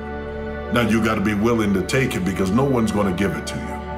It's time for you to start declaring some things in your life. In this season of life, it is not like it was when you were a child where you sit still and let others instill. No, you must insist that what you are resists the fact that you have to be limited by the parameters of a box or that what someone else wants to say. In fact, if they want a box, then put your dukes up because you come out fighting. I fight for what I want. I fight for who I am. I fight for those who need me to be a defender of them. That's what you are. But you can't be small when you come into a room. I'm not saying I don't care about you. I'm not saying I don't care about these hard times that you go through, but most people do not care. The very small window in life that you have to succeed is not just gonna stay there. You have to put in the work despite how you feel. And guess what? If you just so happen to do that, that is how you build toughness. Our deepest fear is not that we're inadequate. Our deepest fear is that we're powerful beyond measure. It is our light, not our darkness, that most frightens us. We ask ourselves, who am I to be brilliant and gorgeous and talented and fabulous? Actually, who are you not to be? You playing small does not serve the world. There is nothing enlightening about shrinking so that other people won't feel insecure around you.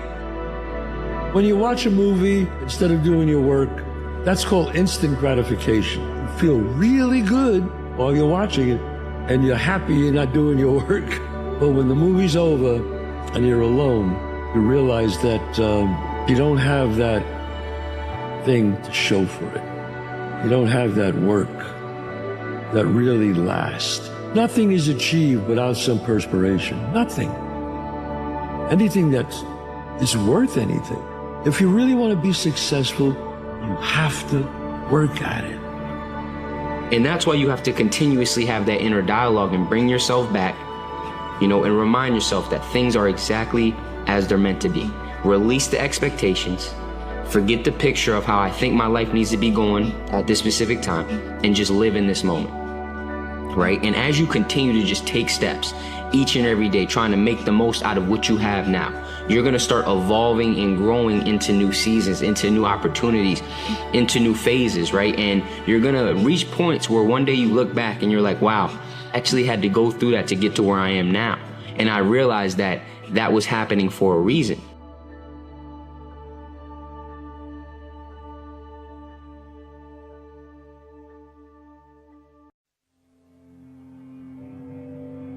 The greatest test may not come from the path we travel to success. The greatest test is what do we do with success once we find it? Whenever you choose to chase after something new, just remember that it's supposed to be intimidating. You're supposed to feel anxiety and doubt your ability to make it happen. Because when you live outside your comfort zone, that's where growth takes place. You might not be qualified yet, but that doesn't invalidate the idea that eventually you can be. So challenge yourself, learn, make mistakes, just get started. But whatever you do, keep going. The fruit of everything good in life begins with a challenge. Everything is uphill that's worthwhile. And it's not going to come to you, and it's not going to fall in your lap, and it's not going to be something that, oh my gosh, it just was so simple. It's always going to be difficult. And for many of you, this is your chance. This is your shot. This is your moment. This is your time. This is your opportunity. This is your place for you to really begin to live an intentional life. Times where you're going to have to do it alone. There's not going to be any team support. There's not going to be any family support. There's not going to be any friend support. There's going to be times where you've got to go and do it yourself, and you got to do it alone. And those are the times that make a difference. Those are the times that count. Those are the times where you have to dig deep yourself to get the job done. And if you can make that happen, you will win. Everyone will fall. Whether it happens in private or it happens in public is the only difference. The thing is, you got to stop thinking about the fact that you're going to fall. You could fall. If you don't fall, that means you're coasting. You're making sure that you play it so safe that you never get a chance to see how great life can be. There are levels to greatness, and the only way to get there is that you have to be willing to risk it all. What are you betting on? You're betting on you. You throw all the chips in and say, if I don't have anything else to count on, if I don't have a mom, I don't have a dad, I don't have a backing, I don't have a team, if I can bank on me, then I'll never go bankrupt. Because the depths of what's inside of you is greater than anyone can ever estimate. The greatest risk they take is not taking one, and I use it to this day. Anytime I feel that, I feel nervous, like I feel right now, I take the risk. So this is us. This is our lives. If we don't make an effort, if we don't apply force, we don't change. Our lives will just continue as they are. Dream big and protect those dreams. Not everybody wants to see you win. And the reality is, the bigger your dream, the more they want to shit on it. They're going to be so intimidated because you're going to have to change and become your higher self. You're going to have to become different. You're going to have more commitment. You're going to have to dedicate more time, and that means more time away from them. Better set big dreams. You better set big goals, and you better work like a fucking monster to chase those big dreams down and achieve them. Otherwise, you will have a lifetime of regret.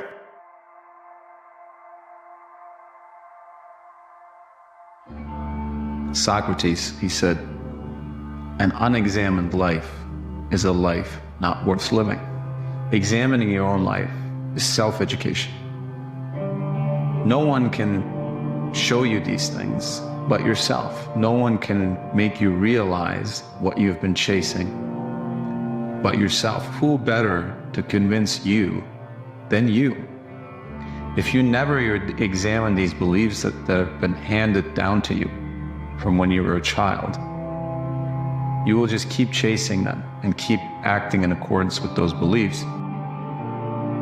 You know, there are people that would kill to be in your position. Sure, you might not be exactly where you want to be. You might want to be in better shape. You might want to make more money. But there are people that literally can't get out of bed. People confined to the reality that you so willingly choose. They don't get a choice. They don't get a say. Even if they wanted to accomplish the very same thing that you claim you want to accomplish, they can't. And while someone out there is looking at you, thinking, They have everything. They can run, they can jump, they can work, they can accomplish, they can do whatever they want to do. Why aren't they choosing to do that? If only I could do that. All of the things that you need to do to move the needle in your life should not be a burden to you. They should be a celebration of your capabilities. Because even though you may not feel like doing them, at least you can do them. You see, you can't take people to wherever you aren't willing to go. You gotta be willing to get up off the ground. You gotta be willing to break the mold. You gotta be willing to stop the coasting. Because the coast is clear for someone to grab the reins of greatness. It might as well be you. You gotta believe that somehow, no matter what I've gone through, it's making me stronger. It may hurt for the moment, but it makes you stronger. You get back on the bike and you'll find that you can assail, you can surpass, you can accelerate, you can get past the things that happened in your past, because it takes something to make you something. But that takes a willingness to go through a fall and realize that every fall must give way to a summer. Your season is coming. Don't throw it away because you experienced a cold winter. Spent so much of my life terrified of what I was going to become and whether I was going to be right here, right now. God, how much time did I waste afraid I wasn't going to be right here, right now?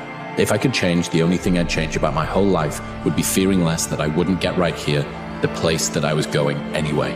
I wouldn't change all the mistakes and mishaps, I needed those, but all the constant worry that I wasn't going to make it, that took me out of enjoying the moment. It took me out of enjoying these experiences, smiling or eating my lunch or doing whatever I was doing. Know your mission, have faith you're going to get there. Wherever you go, it's going to be all right. Just find ways to get out of your head.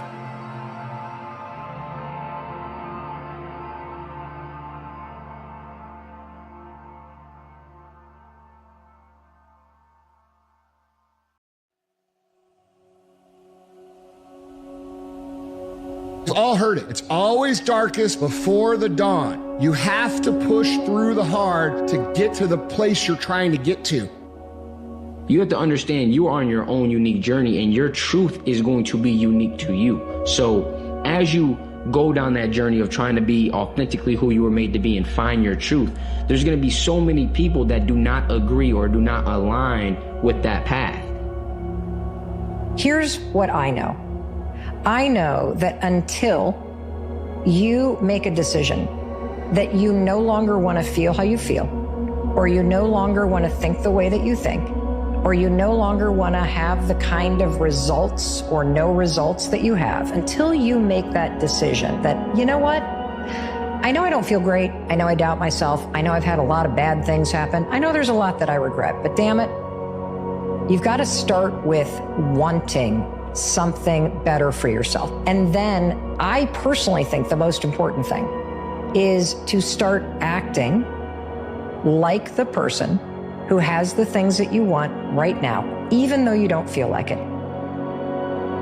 The reason why a lot of people won't become who they want is because they're too attached to who they've been. So I was willing to let go of everything and everybody. See, another reason why people won't get there is because the doorway is for you to fit through. You trying to carry everybody else through because you're trying to be Rescue 911.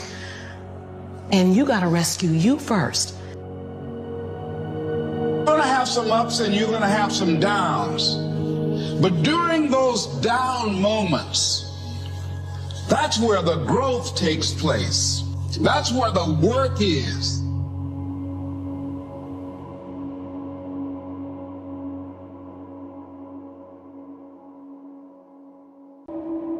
You may have a lack of confidence because you just haven't been showing up for yourself. Your words have no meaning. We don't have to stay in the past. We don't even have to go too far into the future in our mind. We come back to this present moment and we say, you know what, my presence is perfection and my presence has purpose. And yeah, I haven't been showing up for myself. Yeah, there's been a lack of accountability. But you know what? I have another step. I have another breath. And in this next step and then this next breath, I make change. The quote goes like this: one day, day one. One day, or Day one. How do you know what you're used to is better than the life that's to come? When life starts changing, when life starts moving, when things start evolving, when people start changing, when you start growing, oftentimes if we've had a set of great experiences in our past, when it says, how do you know the life that you're used to is better than the life that's to come? And so when you think about the life that's to come, new normal, right? A transition, having to pivot, having to make different decisions, having to make a new career choice, having to close the door in a chapter on another career. How do you know the life that you're used to is better than the life that's to come, right? Embrace it. It goes together. One is glorious, one is wretched, right? It goes together, man. And when you feel the highest pressure, the highest stress, and the highest anxiety, when you're in the pursuit of something greater, it's a good indication that you're actually on the right path. It's a position that you want to actually be in, because once you push through this time of extreme stress, pressure, and anxiety, on the other side is the promised land that you've been looking for. The biggest mistake a person can do right now, no matter in which situation you are, is to give up. You might not reach the best version of yourself in this lifetime, but a better one than you are right now. Have got to decide what it is that you want the future to look like. And the more specific and the more clear you are, the more likely it's going to happen. The more you understand of what that moment is that you're trying to create and why you're trying to create it, and then you now can build the plan and the strategy to get there. Now you look at that end and the result and what you want it to be and how you're going to feel and what it's going to mean to you, and you just keep visualizing yourself there the entire step of the way. The entire step of the way. And it is going to eventually reveal itself, all the things that you need to do in order to get there. Self-confidence is self-trust, and self-confidence is the process of keeping the promises that you make to yourself. So the way we begin to build our self-confidence up is we start setting promises up with ourselves that we keep. You need to begin to make promises to yourself, set up the game early where you can keep them, stack that stuff and create momentum. And what happens is you will begin to build a reputation with yourself that you can trust you. What does it mean to live an infinite life? Clearly our lives are finite. We're born, we die, we come, we go. But life is infinite. The game of life will continue with us or without us. Which means every single one of us has a choice. We don't get to choose the nature of the game. Life is infinite. We don't even get to choose if we want to play in the game or not. Once you're born, you're in it. We get one choice. Do you want to play with a finite mindset, or do you want to play with an infinite mindset? To play with a finite mindset means waking up every day and say, I'm going to be the best, I'm going to be better than everybody else. And when you die, you take none of it with you. Or we can choose to live our lives with an infinite mindset, which means I'm going to leave this world in better shape than I found it. It means I'm going to devote my life to see that those around me rise. And we know that we're living with an infinite mindset because our obsession is seeing that we have an impact on the lives of the people around us.